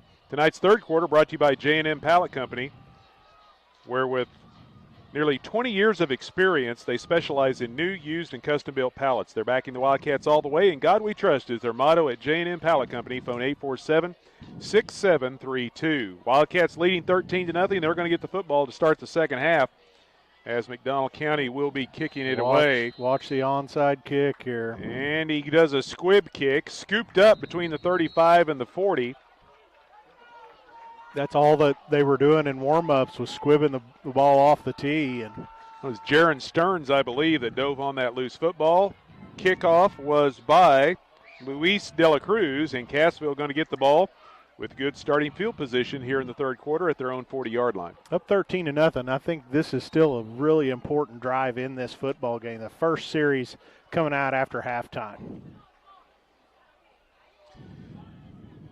Roark and Barrientos come out wide to the right, spreading out the McDonald County defense. Split backfield behind Bodie Rose. He's under center, takes a snap, gives it to Gautney. Gautney gets a block from Thompson, trying to get to the edge. Mace cut back at the 45, made a man miss, and takes it out to the 49-yard line. Yeah, nifty little move by Andon Gautney. Real good cut there by Gautney. Was able to make a tackler go right by him and then head downfield. Big run there on first down. Barrientos coming up a little bit lame there, limping his way off the field. Looked like he got his legs tangled up in a mass of bodies out there. Gautney with 37 yards in the first half on 6 carries, picks up 9 on his first carry of the second half. 2nd down and 1. Ball just shy of midfield. Backfield split once again behind Rose. They give it to Thompson this time. He's got the first down, and he's got more. Inside the 45 all the way down to the 42-yard line. The Wildcat first down brought to you by Superior Metal, their first in custom ag buildings. You can find them on Facebook or YouTube, and then call for a free quote at 888-364-9527. Wildcats come out after halftime more the same with that offensive line. Good push, 2 good runs for this Wildcat offense, moving those chains, moving their way down the field. 10 yards picked up on the carry by Tristan Thompson. 1st and 10 Cassville at the McDonald County 41. Early on here in the second half, Cassville with a 13-0 lead. Caden Garnett joins Colton Roark, split out wide to the left. Thompson and Gautney in the backfield. Rose is going to run in behind both of them. A lot of room around the edge. He's inside the 35, cuts it back to the 30, and takes it down to the 29-yard line. Maybe got to the 28. Had some good blocking out in front of that play. Rose taking it around that left edge, working his way downfield. Nice play. Another big gainer there for this Wildcat offense. It is the 28-yard line where they spot it down. First down, Cassville. Find Superior Metal online. They're bringing you the Wildcat first down at SuperiorMetalSalesInc.com after a gain of 13. Rose now with 81 yards on 13 carries on the night. 1st and 10 at the McDonald County 28. Rose this time gives it to Gautney. Quick hitter right up the middle he goes. Inside the 25, down to about the 23. Again, straight ahead, right at the heart of this Mustang defense. Another nice gain there on first down. It's a gain of 5. It'll bring up 2nd down and 5. Down to 9:40 left to go. This opening drive already starting to eat into that clock a little bit here in the second half, and that's exactly what the Wildcats want to do with the lead and trying to add to that here. 2nd down and 5. Rose this time fakes. Nope, he does give it to Thompson. Tristan Thompson tried a little off tackle to the left side, and McDonald County there to stack him up after a short gain. Thompson ran into traffic straight ahead, tried to bounce to his left, work his way around that edge, and got gobbled up by that Mustang defense. Picked up about a half a yard, and it'll bring up 3rd down and 4. So Cassville facing their first 3rd down situation here of the second half after going 5 of 9 on 3rd down conversion tries back in the first half. Play clock down to 8. Rose under center. Fakes it to Thompson, trying to get away from a defensive player, and that was big number 33 that wrapped up his legs, Clarkson. Slowed him down just enough, and he's going to come up short, and it's going to bring up 4th down after a gain of only 1. 4th and about 4. Wildcats going to keep that offense. Probably a little out of range for the field goal right here, but see if the offense, see a hard count, something, see if they can get the Mustangs to jump here. Colton Roark, one-on-one out here on the far side. And Rose up under center, now checks to the sidelines. Looks like he's going to try to get him to move. Play clock down to 5 seconds. McDonald County realizes what's going on right now, and they're not going to jump. And Cassville has to use the timeout. Tried it. Stops the clock with 7:59 left to go, third quarter. Again, tonight's third quarter brought to you by J&M Pallet Company. Their motto is "In God We Trust," and they say to remember that during the third quarters of your life, praise God whether you win or lose and give him the victory. Phone Jeff for all your pallet needs at 847-6732. The Wildcat timeout brought to you by Security Bank. Mobile branches, ATMs, all types of loans, and all right there at your local hometown bank. Security Bank of Southwest Missouri. Take time out to look at Security Bank, member FDIC.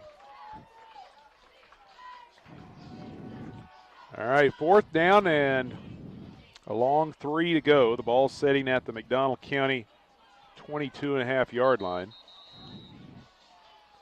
Coach Weldy going over a play with his offense. We'll see what they dial up right here. Big play in this game. Yeah, we kind of got spoiled over the years of having the opportunity to kick field goals from this distance, but two new kickers still finding their way, so Coach Weldy not going to put that much pressure on the young guys here tonight.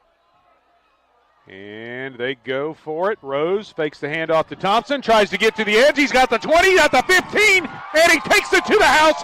Touchdown, Cassville on 4th down and 3. Big block on the edge out there by Hunter Morse. Allowed Rose to tuck up underneath it, and off to the races he went. Huge score in this game. Cassville adds to their lead, the second rushing touchdown of the night for Bodie Rose, and that puts him over 100 yards rushing on the night after taking it in from 22. Rose now holds for Diego Aris, and the kick is up, and it is good. The Wildcat touchdown brought to you by Willis Insurance. If you're at the lake, stop by Willis Insurance in Shell Knob. They're located in the Bridgeway Plaza. If you're in Cassville, they're located conveniently right there on the square in downtown Cassville. For auto, home, health, life, and commercial insurance, see the folks at Willis Insurance, your trusted choice insurance agent. And the extra point brought to you by Berry Electric Cooperative. If you suffer from buffering, call GoBeck. Your business needs GoBeck, and that's what you'll find at Berry Electric. Great series to start the second half for these Wildcats. March it right down the field, go for it on a 4th and a long 4, pick it up. Rose, it looked initially like he was going to have some trouble in the backfield, but he turned on those jets, was able to get around the right side, got a big block out on the edge, was able to cut up inside it, and into the end zone he went. Yeah, once he got close to the 20, it was pretty apparent he was going to pick up the first down, but boy, then the next thing you know, the seas parted and he was into the end zone. The Wildcats ready to kick it away. It's brought to you by Lane Stubblefield Realtor and Reese Nichols. They want to be your real estate agents. Find them online at lane.reesenichols.com. Ball bounces at the 20, scooped up around the 17, and up the middle comes the return man, and it's a big return for McDonald County, as that was Breck Rubick, and he takes it all the way into Cassville territory down to the Wildcat 45. Scooped it up in traffic, and then the next thing you know, he's right down the middle of the field, and a big return, McDonald County in Cassville territory. Brought down by the kicker, Logan Wingo, right in the middle of the field. Nice play, but a big return. Mustangs are going to start in Wildcat territory. So the Wildcats had seized some momentum early in the second half with that touchdown drive. And now McDonald County trying to recapture a little bit of it after that big kick return. Handoff goes to the second man through for the Mustangs. He's picking his way through traffic, and that time the ball carrier was Adrian Short. First time he's carried the ball in quite a while. Picks up 3 yards down to the Cassville 42. Jesse James did not make the tackle right there, but he forced his man back into the ball carrier, really disrupted that play. A nice job there by the defensive tackle. So second down and long, D'Amico this time hands the ball off. Lots of running room and good blocking by the Mustangs. Again, Short the ball carrier, and he picks up a McDonald County first down as he rumbles down to the 33 and picks up 9 more. Short didn't get a chance to run the ball a whole lot in the first half, but he just showed some of his explosiveness on that run right there when he made the cut, he was right downfield. McDonald County picking up the pace. 1st and 10, they quickly line up, and here they come again. And again, it's Adrian Short. Had some good blocking up front. Fights his way down to about the 27-yard line or close to it. We'll see where they spot it. They are going to give him the 27, so it's a gain of 6 more for Adrian Short. Ball carriers right now, Short's able to get through that line of scrimmage, take on contact somewhere around the linebacking core. Short gets the call, running in behind McCool, and he pushes ahead down to the 23, maybe the 22. If he gets to the 22, he picks up another 1st down. We'll see where they spot the football. And yeah, McDonald County's decided, forget the wideouts. We're going double tight, and we're just going to run it right at you. Well, they obviously made some adjustments up front at halftime on some of the blocking schemes, because they're starting to get some push and really clearing some lanes for their running backs. It is good enough on the carry. A pick up a 5 for Short for a 1st down for the Mustangs. As the ball spotted down at the Cassville 22, and we've got an official's timeout for the water break midway through the 3rd quarter, so that will allow everyone to hydrate.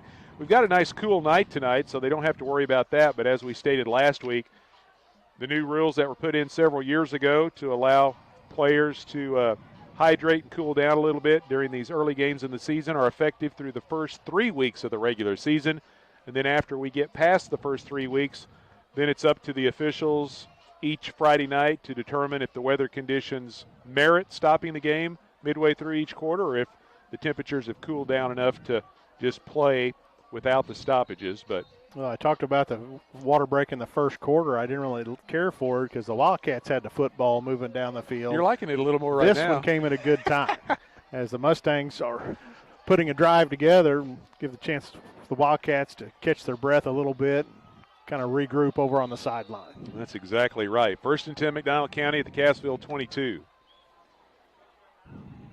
Short and McCool flank the quarterback, D'Amico. And D'Amico fakes the handoff this time to Short. Going to run it himself. Good job over there on the left side by Gautney to get into the legs of D'Amico and knock him down after a pickup of about 3 yards down to the 19. D'Amico just looking for some room to work around that right side. A lot of black jerseys over there. One lone receiver split out wide to the left. McDonald County running the ball again. Here comes Short, and Short is wrapped up by Thompson at the 15-yard line after a gain of about 4. And it'll bring up 3rd down. 3rd and about 4 here, long 3. McDonald County still looking for that first 3rd down conversion of the night. This one 3rd and short. They stay with the double tight set. And they give the ball to Short behind McCool. Jumps over one man, and that was his own blocker, and he takes it all the way down to the 5, and it's going to be 1st and goal Mustangs. Brought down back there by Thompson and Myers.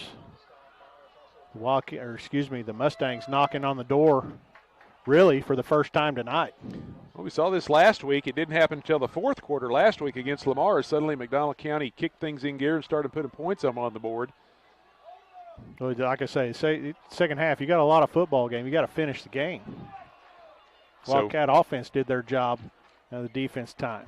1st and goal from the 5. They give it to Short. Hammered as he gets to the 4. Slides ahead maybe to the 3. It looks like the line judge on the near side saying his knee went down at the 4 after a pickup of only 1. So it'll be 2nd and goal from the 4 for the Mustangs. Clock continuing to move at 4:17. This 3rd quarter is going by in a hurry.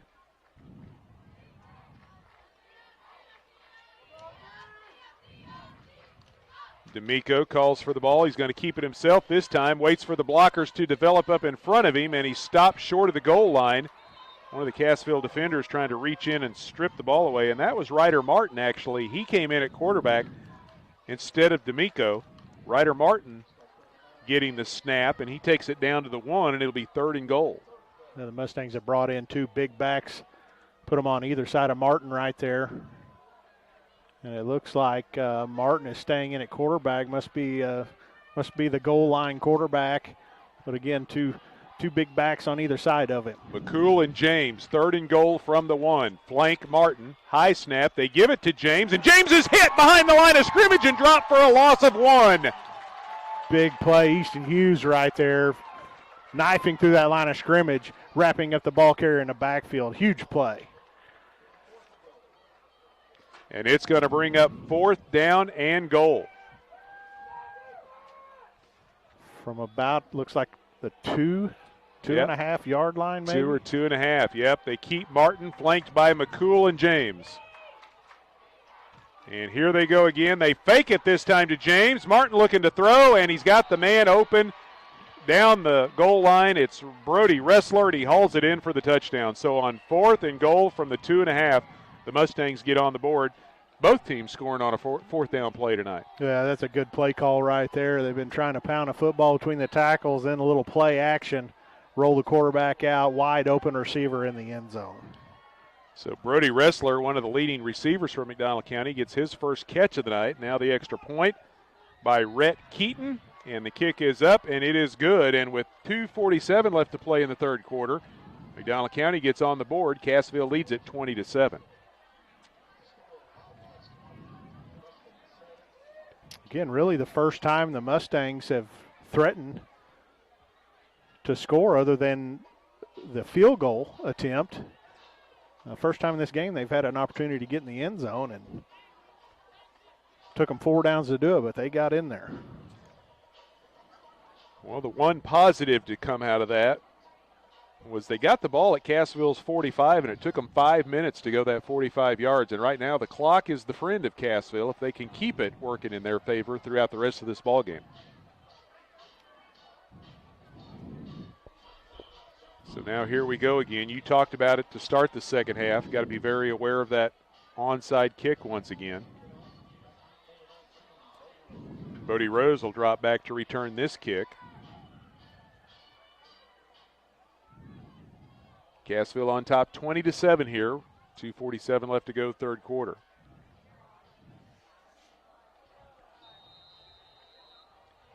Luis Dela Cruz tees it up and is set to kick it away. A squib kick, bounces at the 48, takes a big high hop, and Cassville does a nice job falling on the football around the 37 or 38 yard line, and they'll have good starting field position. Actually get a little better spot than what I thought. It's at their 39. And another big series here for the Wildcats. Whether they score or not, move the chains, eat up clock, shorten this football game. Again, tonight's 3rd quarter brought to you by J&M Pallet Company. Their motto is "In God We Trust." Jeff and avid Wildcat supporters, just a call away at 847-6732. 1st and 10 Wildcats. Here comes Bodie Rose. Tristan Thompson and Ngotny leading the way, and McDonald County's defense with McCool along with Jace Thomas get into the Cassville quarterback and drop him for a gain of only 1. Yeah, just trying that quarterback sweep, following some backs around the right edge, and good pursuit there by the Mustang defense. So 2nd down and 9 from the Cassville 40. Riley James brings the play in from the sideline. He's going to split out wide to the left. Roark will join him out there in the slot. Play clock down to 10. Cassville quickly up to the line. Split backfield behind Rose. Fakes it to Thompson. Pressure coming. Lets it fly. He's got 3 receivers down the middle of the field, and nobody can catch it. 2 of them weren't really looking. I think it was intended maybe for Ngotny. But there was 3 black shirts back there with only a couple of McDonald County defenders, and nobody came up with the football. Yeah, I'm not like you. I'm not real sure. It looked like maybe Hunter Morse was the intended receiver, but just a little overthrown. Rose had some big-time heat right in his face. But a 3rd and long here. Yep, 3rd down and 9 at their own 40-yard line. Cassville still looking for that 3rd down conversion to get things going again after starting off 5 for 5 tonight. Here comes Rose with Gottney leading the way, trying to bounce it to the outside. McDonald County turns him back in, and he is stopped before he can get to the 45. He is able to pick up about 4 yards, and it'll bring up 4th and 6.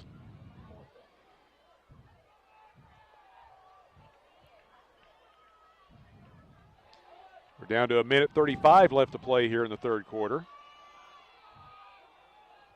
The Wildcats will run the punt team on the field. And Breck Rubick will drop back at his own 20-yard line, awaiting the punt of Bodie Rose. McDonald County's come after him a couple of times, and here they come up the middle. Rose gets a high kick. Not as much distance as he would like, but he's hoping for a good bounce, and he gets it. It rolls inside the 20, inside the 15, down close to the 14-yard line. Nice job there. He's getting better rolls out here on this natural grass than he got last week on turf. Yeah. The rolls have been much more friendly to him tonight, but essentially what he's done is kind of flip the field around a little bit, going to force the Mustangs to go a long way to put points on the board. A 42-yard kick that time by Rose.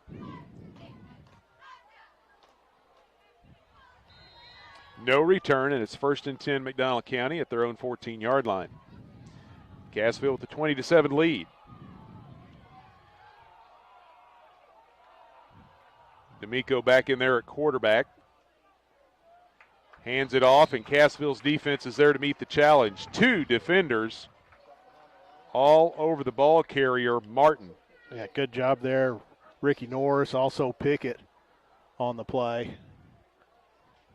Wrapping the ball carrier up, dropping him. Nice play. And I correct myself. That was once again Adrian Short. No gain on the play. 2nd down and 10.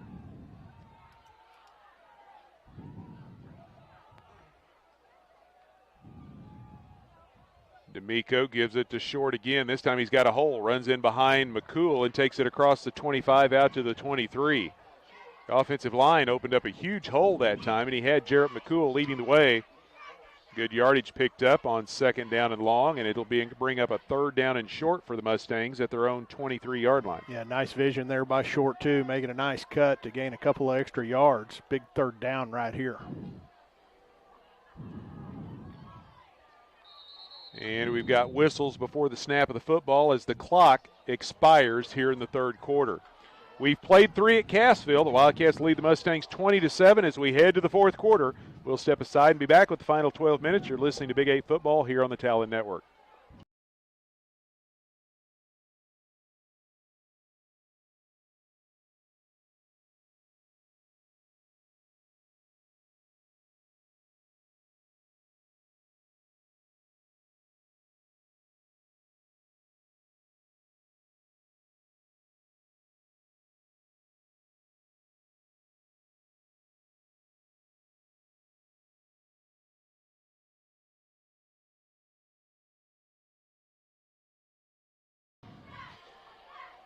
We head to the fourth here at Cassville. The Wildcats leading McDonald County 20-7. Tonight's fourth quarter is brought to you by First State Bank. Convert an opportunity into reality at First State Bank in Cassville. Mustangs facing 3rd and 2 from their own 23. McDonald County just 1 for 7 tonight in 3rd down conversion attempts. Cassville would love to get a stop right here. First play of the fourth quarter. D'Amico gives it to Short. Short's got a lot of blockers out in front as they push across the 25 and appear to have the first down. And, yep, the chain gang is moving on the far side of the field. He takes it out to the 26 for a gain of 3. Just enough for the first down. As we start the fourth quarter. Wildcats 2-possession lead. Cassville with a 4-man defensive front. Adrian Short gets the call again. He suddenly turned into the workhorse, and right there is Hunter Morris to bring him down. Good tackle in the open field, and it's going to go for a pickup of only about 1.5 yards out close to the 28. That run had big play all over it as Short was picking up speed. Morris, great job coming down that line of scrimmage, that linebacker position, was able to reach out, grab him, and bring him to the ground. Big-time tackle right there for Hunter Morse. We'll bring up a second down and a long 8 from inside the 30. Short gets the carry, dives across the 30, but they're saying his knee touched down back at the 30-yard line after a gain of 2. And here we go, another third down situation for the Mustangs. Now, there's some pad popping going on out there. We can hear it all the way up in the press box. Another big third down play for this Wildcat defense. Third down and 5.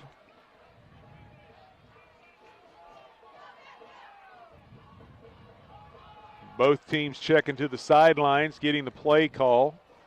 Play clock down to 14, and McDonald County's having some trouble getting the right personnel on the field. Clock down to 8 seconds and counting. Mustangs up to the line of scrimmage. Play clock down to 4. They get set. Clock down to 2, 1, and the snap comes right as it goes to 0. D'Amico looks to his left, rolls back, and fires it over the middle, and it's caught out at the 44-yard line by the big tight end, J.P. Clarkson, and he picks up the first down. Got a Wildcat slow to get up back there. To his feet. Going to limp off. Good tackle in the open field there by Roark's, big tight end. Coming across, it's just a play that was pretty well defended in the secondary, but it broke down. And quarterback scrambling around out there. It's hard to cover people that long without somebody being able to leak open. So 1st and 10, McDonald County at their own 46. Back to Short, and Short will not make it back to the line of scrimmage. Black shirts all over the Mustang ball carrier, and they're going to drop him for a loss. Big-time pursuit. Gunnar Knight really, for that defensive tackle position, got out there and forced Mustang ball carrier towards the sideline, and then here came the rest of the black jerseys. Great job in pursuit there. That's a loss of nearly 3 yards back to the 43. Second down and close to 13 to go. We're down to 9.5 left to play in the football game. Cassville leading 20-7. Wrestler comes wide to the right. He's the only receiver in the pattern right now. Back to the double tight. Twin running backs with D'Amico. This time they give to the big fullback. Or nope, correction, they did not. It was Short again. McCool's just turned into the lead blocker right now for Adrian Short. He takes it across the 50 to the Cassville 49. The Mustangs have been able to convert these third down plays. Wildcat defense to get putting them in third and fives at best, but they're been able to convert in this drive. Another big third down here for the Mustangs. This time D'Amico is hit behind the line of scrimmage and wrapped up and dropped on the play. Good job by Zach Myers, the freshman. Grabbed a hold of a handful of jersey and would not let go. Myers had a good first half, forced a fumble. Now coming up with a big-time play here in the second half in the fourth quarter of this football game. Kind of think they almost need to go for it right here. It's a loss of 2, and it'll bring up 4th down and 7. Yeah, they're going to go for it, lining up in the shotgun here. So now just one back in the backfield. That's McCool. He'll be blocking for D'Amico. They've got 3 receivers to the right, 1 to the left. And he quickly fires over the middle to Martin. I think he's short. And he may, yeah, you're exactly right. I just started to say he may have come up short. He was trying to get to the first down marker and make the catch, and he may have cut off that route a little short, and he did by about a yard. I think that's short, you bet. Wildcat football, great job there by Wildcat defense. So it's a gain of 6, but they needed 7. And Cassville takes over on downs. 8 minutes to go in the football game. Cassville has the football at their own 45-yard line to start this drive. 20-7. Wildcat lead. So 1st and 10 Wildcats.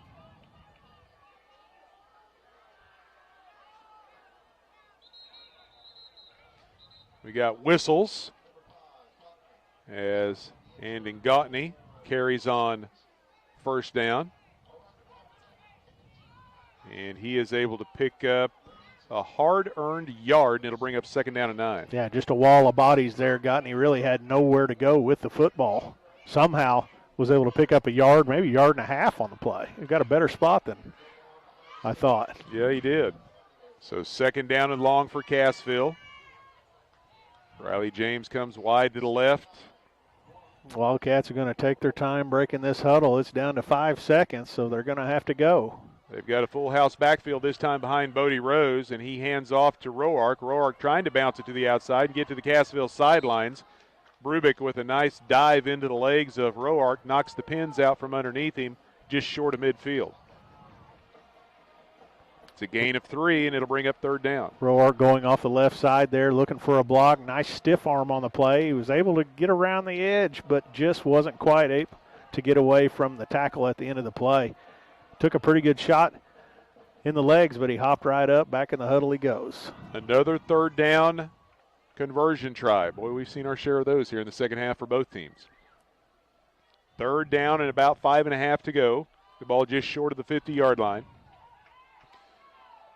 Three-man backfield behind Rose. He's going to run behind those blockers, stacked up the line of scrimmage, and goes nowhere.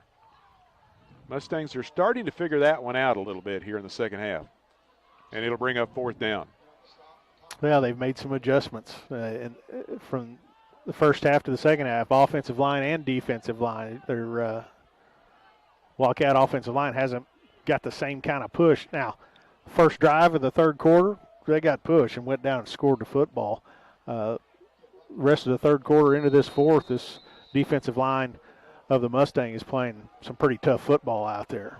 Cassville was able to get a couple of minutes off the clock, and now we're going to have our last mandatory water break here of the ball game tonight with 5:59 left to play fourth quarter. Cassville leading 20-7. The Wildcats going to have to punt the football facing fourth down and 6. Tonight's fourth quarter brought to you by First State Bank. Over 26 years ago, First State Bank came to Main Street in Cassville to help their friends and neighbors reach their financial goals.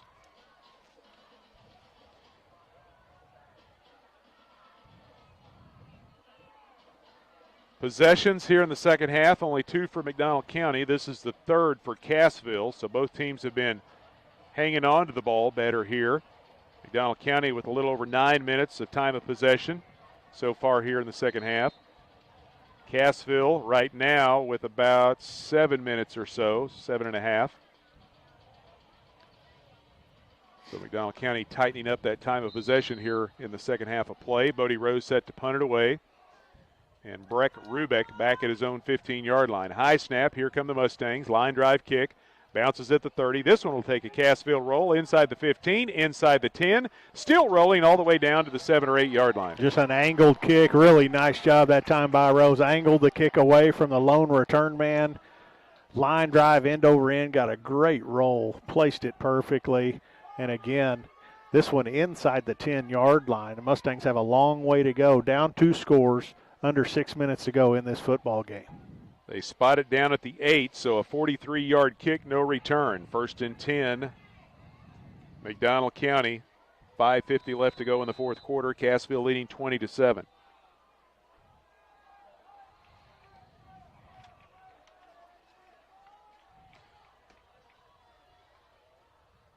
D'Amico again flanked by running backs. And he's looking to throw. He launches one. He's got Wrestler streaking down the right hash, and he overthrows the intended receiver. Wrestler had found a seam, and he was wide open about 5 yards behind the secondary, but the ball was overthrown.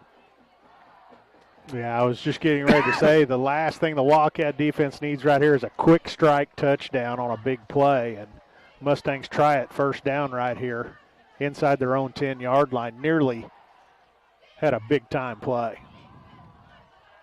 Had the receiver in the open. The quarterback just couldn't make connections with him, and it's second down and 10. D'Amico this time fakes the pass. He's going to run around to the short side of the field, trying to get to the sidelines and get out of bounds, and he does, and a flag comes out that's going to more than likely be a late hit and add some to the run by D'Amico. Yeah, I think they're going to bail him out. Wildcat defense a little aggressive over in that sideline. Went ahead and tackled him on out of bounds. They're going to get another 15 more than likely added on to the end of this run. They spot him out of bounds around the 13 after a gain of 5.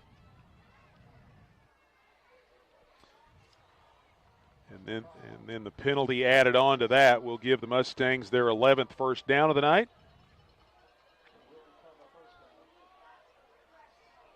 And we'll see where they bring it out to. Out to the 28-yard line. 5.5 left to go in the football game. 20-7. Cassville with the lead. McDonald County with possession. Mustangs 3 receivers wide to the right. D'Amico fires underneath to Martin. The catch is made at the 35 and dives out to the 40-yard line and picks up another first down.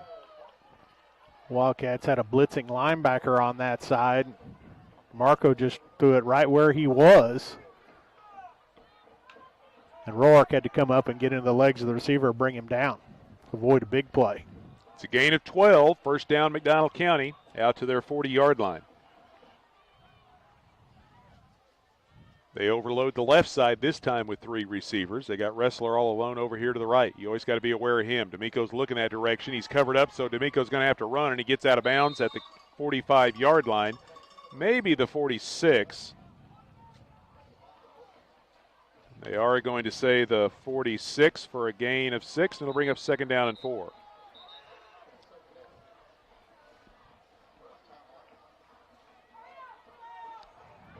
Well, just as we said a while ago for Cassville, they give him a little better spot after they bring it back out to the middle of the field at the hash mark. They put it down at the 7. So second down and 3. Under 5 minutes to go in the ball game. D'Amico calls for the snap. Has a little time to throw. Lets her loose. He's got Martin over near the sidelines and up in the air and coming down with the football for the Mustangs is Ryder Martin for a big first down catch. Yeah, great leaping catch over near that Mustang sideline. Good, strong throw that time by D'Amico. And Martin was able to get out of bounds, stop the clock.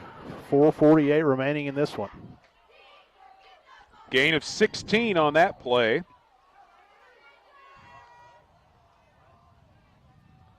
First down, McDonald County. D'Amico looking to throw again. He's got a man in the slot this time. The catch is made in traffic by Dominic Navin inside the 30 down to about the 27. And that'll be close to another McDonald County first down. They say he stopped just short. Nope, now they're going to move the chains. Navin found a soft spot in the defense, just turned around and waited on the football, brought down by Gottney at the end of the play.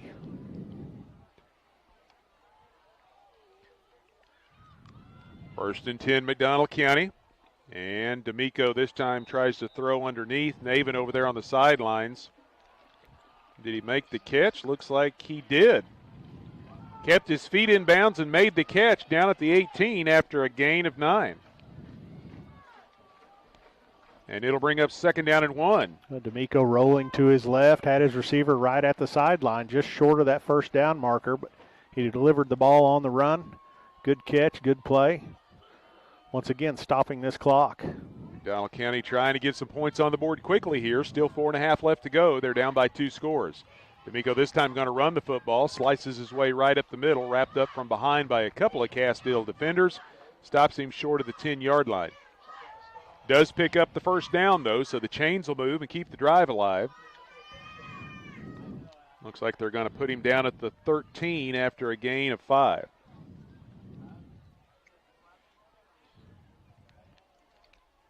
Clock continues to roll now, down to 4 minutes left to go here in the football game.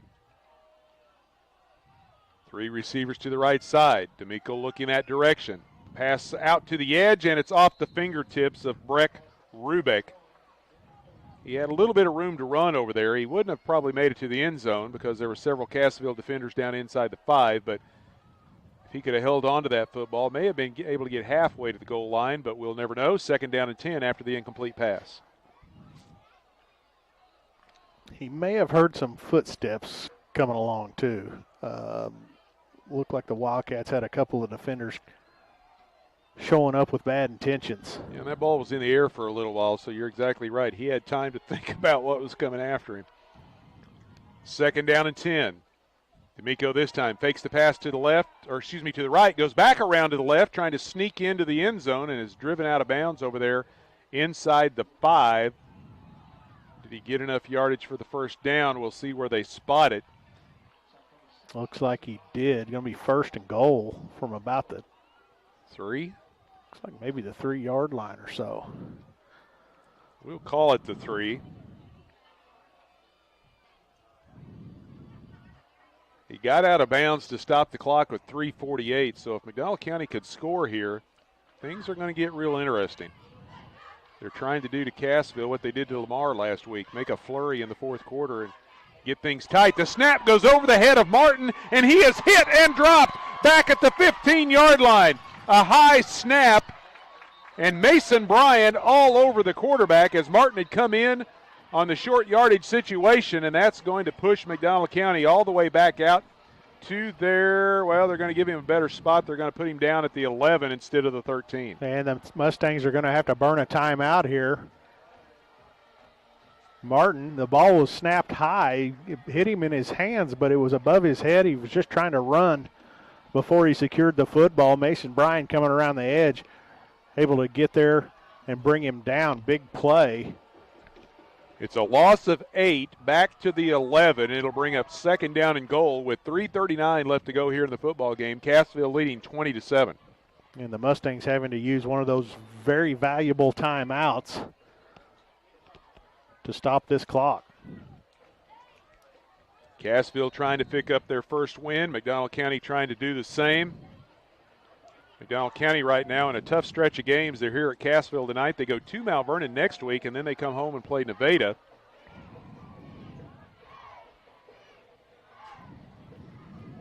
We got some scores around the Big 8. At halftime, last score we got from Stratford, the Indians leading Monette 49-14. In the second half, Nevada over Aurora 21-0.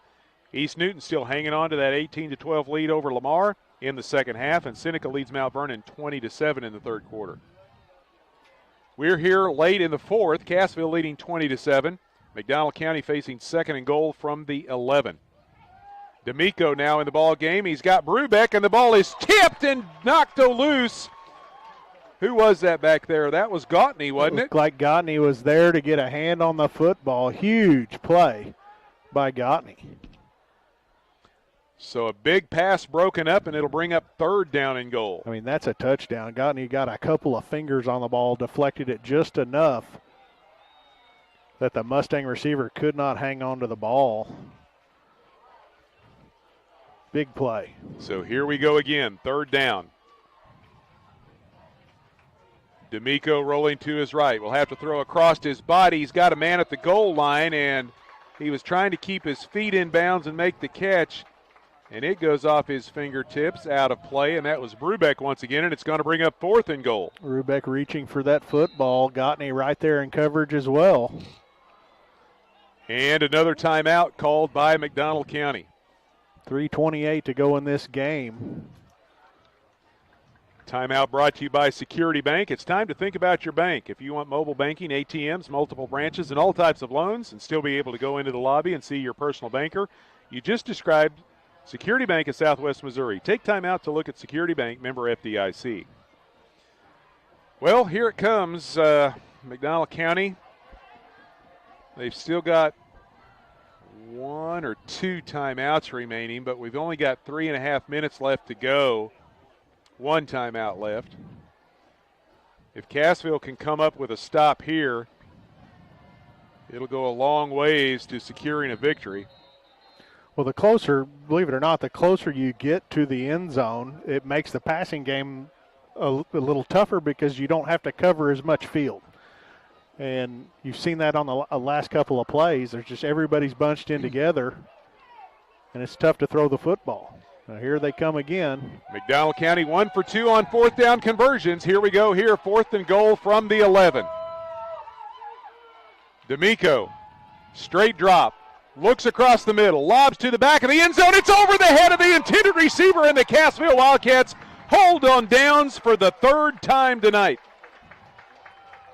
Big series right there. The Mustangs move the football all the way down the field. Bend but don't break. This Wildcat defense, they get down, they tighten up. Mustangs take 3 shots through the air at the end zone, and the Wildcats turn them over on downs. They will take over. 3:22 remaining in this game, and as you just said, the Mustangs can stop the clock 1 time. They started that drive at their own 8-yard line, took it the length of the field, had it first and goal, and could not score. Wildcats need a first down in this drive. Cassville takes over at their own 11. Wildcats running. Bodie Rose has got the edge. He's across the 15 and run out of bounds at about the 16 or 17-yard line. We don't want to run out of bounds in this situation.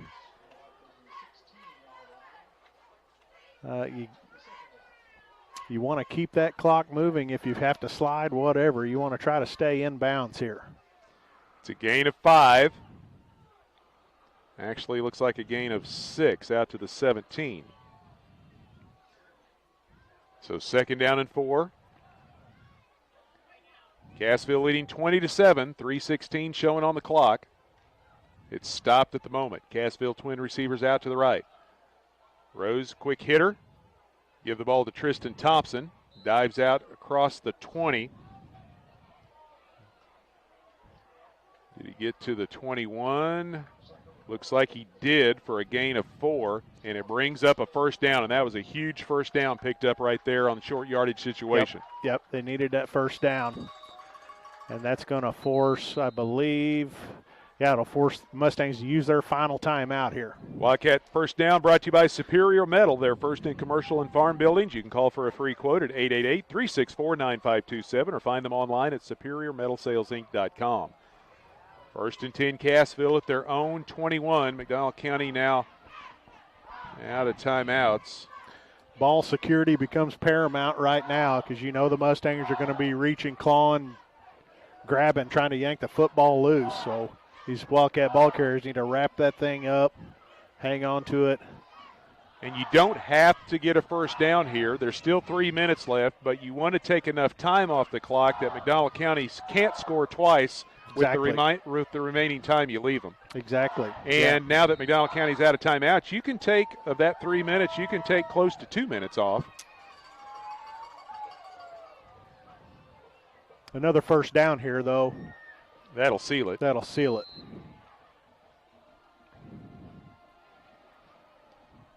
And we talked about getting that extra score, which Cassville did on their first possession of the second half, and that's been huge right here as this game has tightened up a little bit down here in crunch time. Tristan Thompson with the carry, dives out to the 23, picks up a couple of yards, puts the clock back in motion. It'll bring up 2nd down and 8. Wildcats are going to take their time, they won't break this huddle till maybe 5 seconds on that clock. Yeah, they shouldn't anyway. So 30 seconds is what the officials put it into motion. Riley James bringing the play in, taking his time. Still got 15 seconds on the play clock. James and Roark go out wide to the right. Clock down to 7. Up to the line of scrimmage come the Wildcats. They snap it with 4. They give the ball to Gottney. Gottney trying to get to the edge, makes a cut back. He's out close to the 30, makes a man miss and takes it to the 32, and may have just picked up the 1st down that seals the win. If they give him a good spot on this one, it'll move the chains, and it does. Nice run there by Gottney. Took a wicked shot at the end of the run, hung on to the football. The Wildcat 1st down brought to you by Superior Metal. Find them online at superiormetalsalesinc.com and find out what they can custom build for you. Under 2 minutes to go, and Cassville should be able to salt this one away. Now it's back to what you said a few moments ago, protecting the football. Absolutely. Crunch time right here. McDonald County out of timeouts. Cassville up to the line of scrimmage. They're into the victory formation. They snap the ball with 2 seconds left on the play clock. Bodie Rose takes the knee. 90 seconds left to go. And the play clock just now put back in motion at 40 seconds. They should be able to kneel this one out. And a big-time win for the Wildcats tonight. Going to have to take a couple of more snaps and secure their first victory of 2024. I'm not sure a lot of people gave the Wildcats a chance to win this football game tonight, but they came out, took care of business in the first half. Defense, excellent. Big score in the opening drive of the second half. 2nd down. They take the snap with 2 seconds on the play clock. Take the knee once again. They'll have to snap it one more time, and they will pick up the victory. It's about 8 or 9 seconds differential between the play clock and the game clock. So on 3rd down, Cassville will take one more knee, and they're going to improve to 1-1, and they'll head back out on the road next week as they travel over to East Newton to battle the Patriots. There it is. Bodie Rose puts the knee to the turf, and Cassville victorious. Final seconds ticking off the clock, and the Wildcats win it 20-7 over McDonald County. The Mustangs fall to 0-2. They will head to Mount Vernon next Friday night. Cassville improves to 1-1, and they will be on the road at East Newton next Friday night. We're going to be interested to see how that East Newton-Lamar score turns out as we go into the postgame. The Wildcats win it 20-7. We'll step aside and be back with the postgame. You're listening to Big 8 Football here on the Talon Network.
The score of any athletic event is generally forgotten over time, but the actions of players, coaches, and spectators leave lasting impressions. The next time you attend a high school game, think of how history will remember you. Choose good sportsmanship and help rekindle the spirit of citizenship.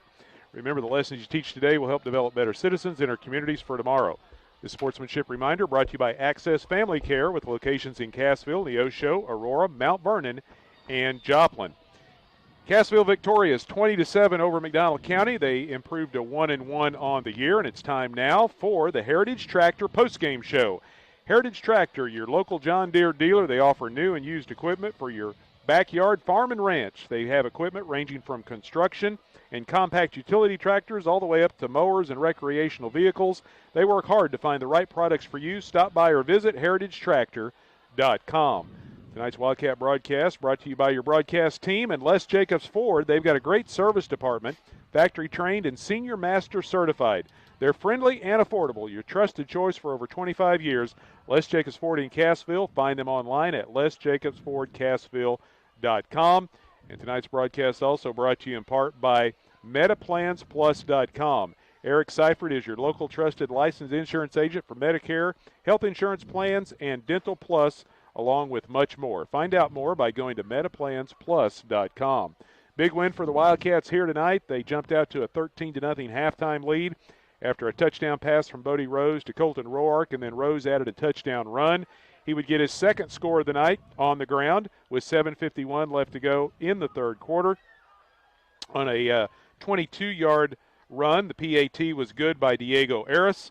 And then McDonald County closed out the scoring with 2:47 left to go in the third quarter on a 2-yard pass from Ryder Martin to Brody Ressler. The Cassville come up with 2 big stops in the second half, holding McDonald County on downs, and the Wildcats victorious 20-7. This was an excellent, I'm going to call it a bounce-back game for the Wildcats. After last week, really got physically beat up. Tonight, the Wildcats come out and get a huge victory on their home field in front of these fans. Good crowd out here tonight. Offensive line, going to give them props. Took care of business, especially in that first half. They came out with a purpose, really playing some good football. But let's talk about this defense of the Wildcats tonight. They played exceptional, had their backs against the wall late in the game, the Mustangs denied them on the first drive of the football game, kept them out of the end zone, then blocked the field goal attempt. So real proud of the way that defense played tonight, and offense doing exactly what they needed to do tonight. And this was a big-time win for this football program coming out here and beating the Mustangs tonight. Yeah, we talk about the youth of Cassville this year. Only 7 seniors. Now, they do have a big junior class, but a lot of freshmen and sophomores. A lot of those were playing tonight, those underclassmen. McDonald County with 15 seniors and 13 juniors. They're more of a veteran club. And this was a team that just a week ago scored 29 points against Lamar. They were held to 7 points tonight and had to fight like crazy to get those. And really attacked the end zone twice tonight on the touchdown they got, and then late in this football game when they went for it on 4th and 10. They had the ball at the goal line, had a bad snap, pushed them back, and ultimately the Wildcats keep them out of the end zone. So really only 2 times this evening did the Mustangs attack that goal line. Other than that, the Wildcats, great defense. Great defense. You look at some of the total numbers from tonight's ball game. Team stats for McDonald County: 34 carries for 147 yards. They were 12 of 24 through the air for 109 yards. For a total of 256 yards of offense. They picked up 15 first downs, the majority of those in the second half. They turned it over once on a fumble. They were penalized once for 5 yards, punted 3 times for 33 yards. Cassville, 40 carries, 224 yards rushing, 6 of 8 through the air for 80 yards for just over 300 yards of total offense. 15 first downs for the Wildcats, no turnovers, 4 penalties for 35 yards, and 4 punts for 33.5 yards. And Bodie Rose came up with 2 big kicks of 40-plus yards, punting the ball there in the second half as well. Well, yeah, and the most of that yardage the Mustangs got in the fourth quarter, having to drive the football the length of the field. Yeah, 92 of those yards came on the last drive, and then they were held out of the end zone. Because of Rose, his ability to punt the football, angle it away, and force the Mustangs to take it the length of the field. So, and that ate up all kinds of clock.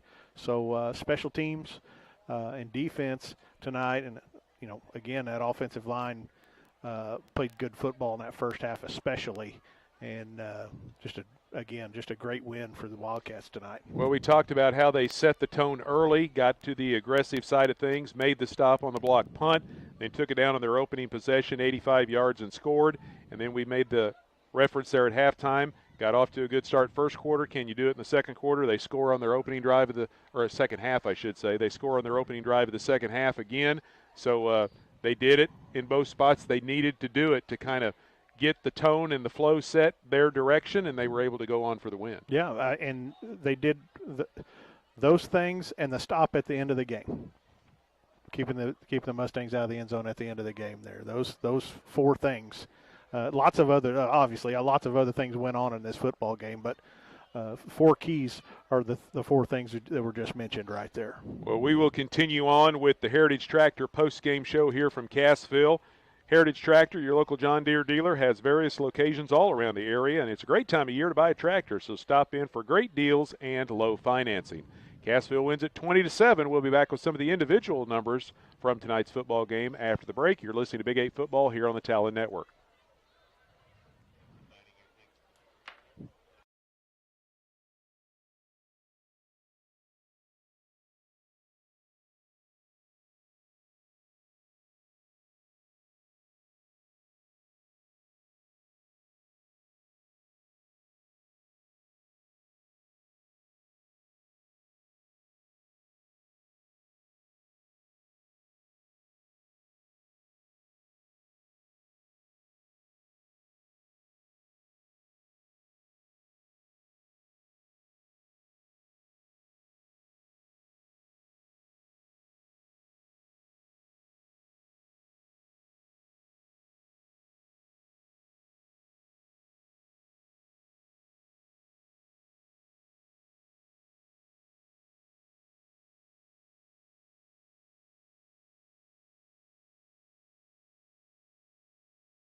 Back with you in Cassville. We continue with the Heritage Tractor postgame show. Heritage Tractor, they're your local John Deere dealer. They have various locations all around the area. And don't forget, it's a great time of year to buy a tractor. Stop in Heritage Tractor for great deals and low financing.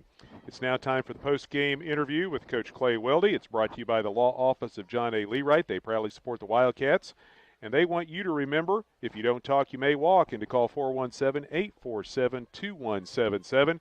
Coach, congratulations. The Wildcats bounced back from a season-opening loss to Seneca with a big win tonight here over McDonald County. Thanks, Sammy. Well, we were just talking about it before we jumped on the air, what a difference a week makes. Last week, your opponent took it to you in the first quarter. Tonight, you take it to your opponent in the first quarter.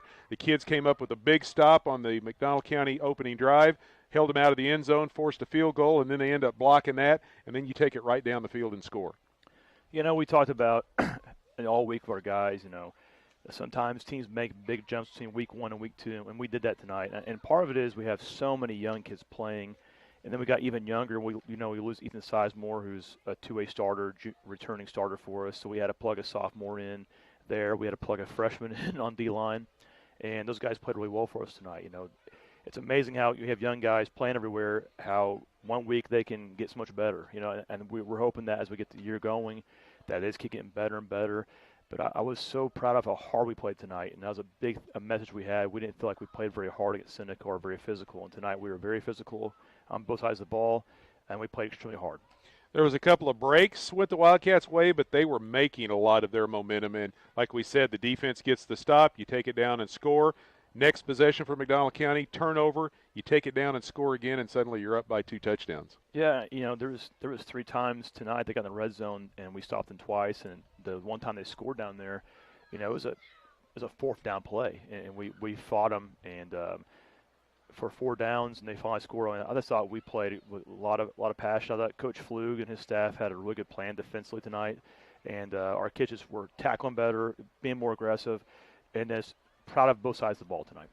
And another thing early on, too, that really got them back on their heels, too, you guys were 5 of 5 on your first third down conversion tries. Yeah, and anytime, I don't care what level of football you play in, if you're converting on third down and you stay on the field and makes the defense tired, you're getting more plays. And we found ways to convert. We had a touchdown tonight on a 4th down play out of a timeout. Our kids it's like when we needed a play, they came up with it tonight. They were opportunistic, but they were making stuff happen for us. Yeah, it's something that's crazy tonight. You don't see it happen too often, but both teams scored on a 4th down play. Right. But that's the way it worked. Your first touchdown, a nice pass from Bodie Rose to Colton Roark, and he made a couple of nice moves and got into the end zone. And then your second touchdown, Rose takes it in himself, and then he added your third score as well. Yeah, and Bodie played really well tonight. He's played well both games, but tonight he had more of a role running the football. He threw the ball well, but they did a good job on the edge. They were playing some tough man coverage, and we caught some big balls. Colt had another good night, and Carlos Brientos had a few catches there, but Bodie had one of those senior games we needed out of him. He's a 3-year starter. There were some times we kind of started leaning on him late, and he took the game over at times, and that's what we need out of him. Yeah, Rose ends up with over 100 yards and 2 touchdowns on the night. You talked about Roark as he, between receiving and rushing, nearly 100 yards once again. And a guy that really stepped up and had a great game tonight carrying the football for you was Andon Gautney. He came up with some huge carries and in some key situations to pick up yardage. Yeah, and it's like all of Andon's big plays were in big moments. We needed a 3rd down or something like that nature. And, I challenged our running backs this week and told them we got to have some production out of them. And I thought Tristan Thompson played really well. I thought Andon Gautney had a big night for us because he had this, like you mentioned, it was timely big carries for us. And Andon's starting corner for us, playing both ways. We had Kyle Bailey, who's out right now, that's our starting running back, and Andon stepped in that role. And I thought he did a good job blocking tonight for us. I thought he ran the ball very well. Guys up front did an outstanding job as well, and they were facing some adversity with the injury last week at Seneca, and guys stepped up, filled roles, and they were shoving guys around that were outsizing them at several positions, but they were still winning those battles. Yeah, Mac was once again, they always have big kids. They were very huge up front, and I thought our O-line played extremely well. We played we played lower pad level, and we're way more physical than we were a week ago. And I'm just really proud of how our kids played. And you have a sophomore come in as first start, Jason Magula, and we're starting a sophomore, Harley Madison at left tackle, and then Gunnar Knight, he was playing tackle last week. We moved him down to guard, and Isaac Looney at center, and Isaac Pickett's a lone senior on that front, and I thought they all played very well tonight. Jumping to the other side of the ball, I know you got to be really proud of your defense as well, because what a job those kids did. And it just wasn't one or two guys. It was everybody. Those black shirts were all over the football. You limit McDonald County to just a little over 100 yards in the first half. They had those two big lengthy drives in the second half, but you keep them out of the end zone on both of those and turn them over on downs, including at a crucial time late in the fourth quarter. Yeah, and you go from a week where you don't force a punt and they score basically every possession to this week we get 7 points and we're getting stops and forcing punts and getting turnovers. I mean, just how much different 1 week was. How much better we looked defensively. A week ago we were getting blown off the ball and we weren't tackling, we were catching, and we're playing off our heels. Tonight we're downhill, we're physical, we're low, we're getting movement up front. We have guys flying, we're gang tackling, we're playing good in the secondary. We looked so much better, and I was just very proud of the effort they had. And this was against a team that just scored 29 points a week ago against Lamar. Yeah, a really good Lamar team. We know what Lamar is about and how good they are. So I was so happy with our effort. Now the big thing is we got to go back and do it again. Yeah, that's the crazy part, and you and I talk about this when the season starts, and it happens every week through the season. The Big 8 is a grind, and you got the big win here tonight. Now you got to go back out on the road and take on a very tough Patriot team that is giving Lamar all kinds of fits tonight up in Barton County. Well, we knew Easton would be way better. We had a war with them last year that we kind of escaped with a win here at home. And, they played everyone tough last year. They're very big up front. They have tough running backs, tough quarterback. They return a ton of kids.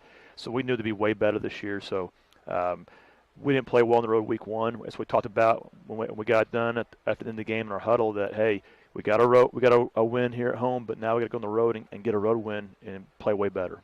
Yeah, because a lot of road games in the early half of this season for Cassville. Yeah, we're on the road at minimum 5 times this year, and we're hoping that we do well enough to get a district home game. But we know at least 5 times on the road and have some short trips and some long trips. So we know we got to be road warriors this year. Well, Coach, we appreciate your time as always here in the postgame. Congratulations on the victory, and we'll catch up with you again next week as we get ready for East Newton. Thanks, Sammy. Hey, Coach Clay Weldy, join us here in the postgame interview. It's brought to you by the Law Office of John A. Leewright. They proudly support the Wildcats, and their professional personnel believe in your rights to a fair hearing and representing you with the utmost expertise, integrity, and excellence. Phone the Law Office of John A. Leewright at 847-2177. We'll step aside, be back with more of the Heritage Tractor postgame show right after this.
All right, back with you here in Cassville. We continue on with the Heritage Tractor post-game show. Heritage Tractors, your local John Deere dealer. They offer new and used equipment for your backyard, farm, or ranch. They've got equipment ranging from construction and compact utility tractors to mowers and recreational vehicles, and they work hard to find the right products for you. Stop by or visit heritagetractor.com. Looking at some of the individual numbers, we went over the team stats for McDonald County. Their leading ball carrier, their quarterback, Anthony D'Amico, as he carried 10 times for 75 yards. Adrian Short had 52 yards on 17 carries. And it was Vince James who had just a couple of carries, but he was able to pick up 14 or 15 yards on those. Leading receiver for the Mustangs was Ryder Martin, as he had 6 catches for 49 yards. Breck Rubik had 1 catch for 14. Big tight end J.P. Clarkson had a catch for 15. And it was also Dominic Navin had 3 catches for 29 yards for McDonald County. For Cassville, they were led by Bodie Rose. The quarterback ran for 115 yards unofficially and 2 scores. Andon Gautney had 61 yards on 10 carries. Tristan Thompson had 27 yards on 7 carries. Colton Roark 21 yards on 4 carries. Roark also had 3 catches for 67 yards and a touchdown. And it was also for Cassville in the receiving, Carlos Barrientos, 2 catches for 8 yards. And Andon Gautney had 1 catch for 5 yards to round out the offensive numbers for Cassville. The Wildcats victorious 20-7 over the Mustangs as they improved to 1-1 on the season. Time to hand out our post-game awards here tonight. We'll start with our Wildcat Player of the Game, and it is brought to you by Fast Trip at 104 South Main in Cassville. Great prices and friendly service is what you'll find at Fast Trip. Stop by today. Locally owned by Mike and Anita Carr. And our player of the game tonight for the Wildcats is quarterback Bodie Rose. He runs for 115 and 2 touchdowns. He throws for 80 yards and another score, and he's our Wildcat player of the game. He had a really nice game tonight running this offense, running with the football, throwing the football. Just a really good job leading the show tonight. Our Wildcat hard hit of the night is brought to you by Berry County Ready Mix. For any and all of your ready mix, stone, or aggregate needs, stop by Berry County Ready Mix at any of their convenient locations in Shellnod, Cassville, or Eagle Rock. You can phone their Cassville office for a free estimate at 847-3200. That's 847-3200.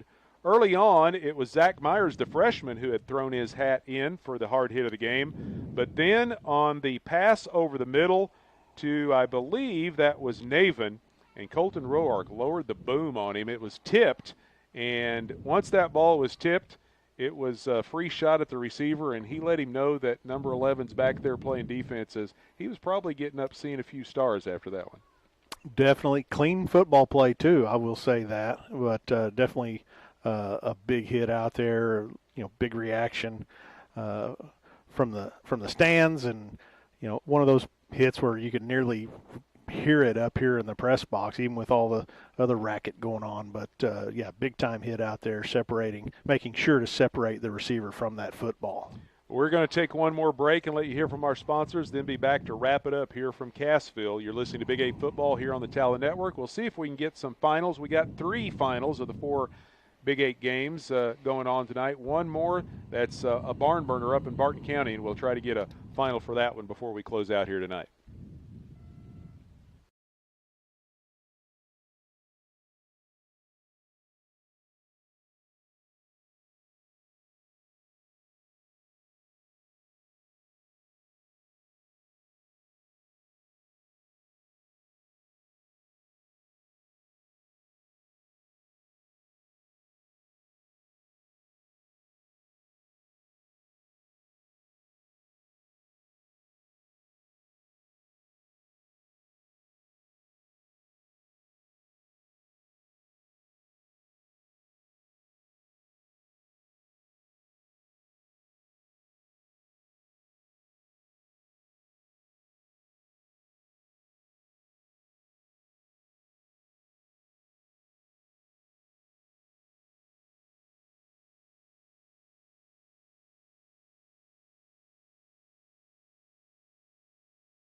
All right, back for the final time here at Cassville. The Wildcats win it tonight over McDonald County, improved to 1-1 on the season. The Wildcats back out on the road in week number 3 as they travel over to East Newton to take on the Patriots. That's the one game we're still trying to get a final on, and it's turned into quite a shootout in the second half, so it's dragging on a little bit more. The other 3 games involving Big 8 teams have gone complete here tonight in week number 2. Monette playing the non-conference game this week. They were at Stratford against the Indians. Stratford had a big win in week 1 over Liberty Mountain View. They beat the Cubs tonight 69-14. Nevada holds off Aurora 21-7. Seneca down at home against Mount Vernon beats the Mountaineers 35-14. East Newton at Lamar. Has it gone final? It finally went final. Finally went final. Can I say that? Lamar comes from behind. Yes, I said that right. Lamar comes from behind at home and beats East Newton 34-24. Like I said, we talked about the Patriots, about everybody. There's no cookies in the Big 8. No, everybody that they have coming back. It's a matter of numbers, and situation like that, they just maybe wear down late in the football game, and that's what you get. But what a battle, taking a 20. An 18-12 lead into halftime, falling behind, scoring again, falling behind, scoring again. They fought tooth and nail all the way. A couple late scores there for Lamar. They pull away at home. But tough football game up there in Barton County. So some big games here in week number 2, and now it's on to week 3. The season quickly moving by, and it's like I was talking to the athletic director, Lance Parnell, here at Cassville before tonight's game. It'll be district playoff time before you turn around twice. Well, yeah, we're heading into week 3. I know, it's crazy. Yeah, it's next couple of weeks we'll start really looking at district rankings and who's leading and who may play where, and it's unbelievable. It goes by fast. Well, before we get out of here, as always, I'd like to thank all the kind folks here at Cassville. Athletic Director Lance Parnell and all of his staff and all the folks here in the press box for all the hospitality. We appreciate it so very, very much. I'd like to thank both coaches, Coach Kellen Hoover from McDonald County, Coach Clay Weldy from Cassville, for helping us out with starters and stats. And we always appreciate Coach Weldy's time coming by and visiting with us here in the postgame. Thanks to all of our sponsors for helping support our broadcast. You've heard them mentioned throughout the night. You've also will hear them again here in the wrap-up. We thank them so very much for helping support our coverage and Cassville High School athletics. Stop by and thank those folks yourself. Patronize their businesses. Let them know that you appreciate their efforts. Sometimes a thank you is all it takes. Thanks to Todd for helping us out again tonight on CassvilleWebTV.com. He'll be back with us as we head on the road over to East Newton next week, and we invite you to join us in for Wildcat football as they battle the Patriots from just south of Granby next Friday in week number 3. All right, that's going to wrap things up tonight. Our final score, Cassville over McDonald County, 20-7. Speaking for Jeremy and Todd, this is Sampy Clapper saying thanks so much for joining us, and good night from Wildcat Stadium.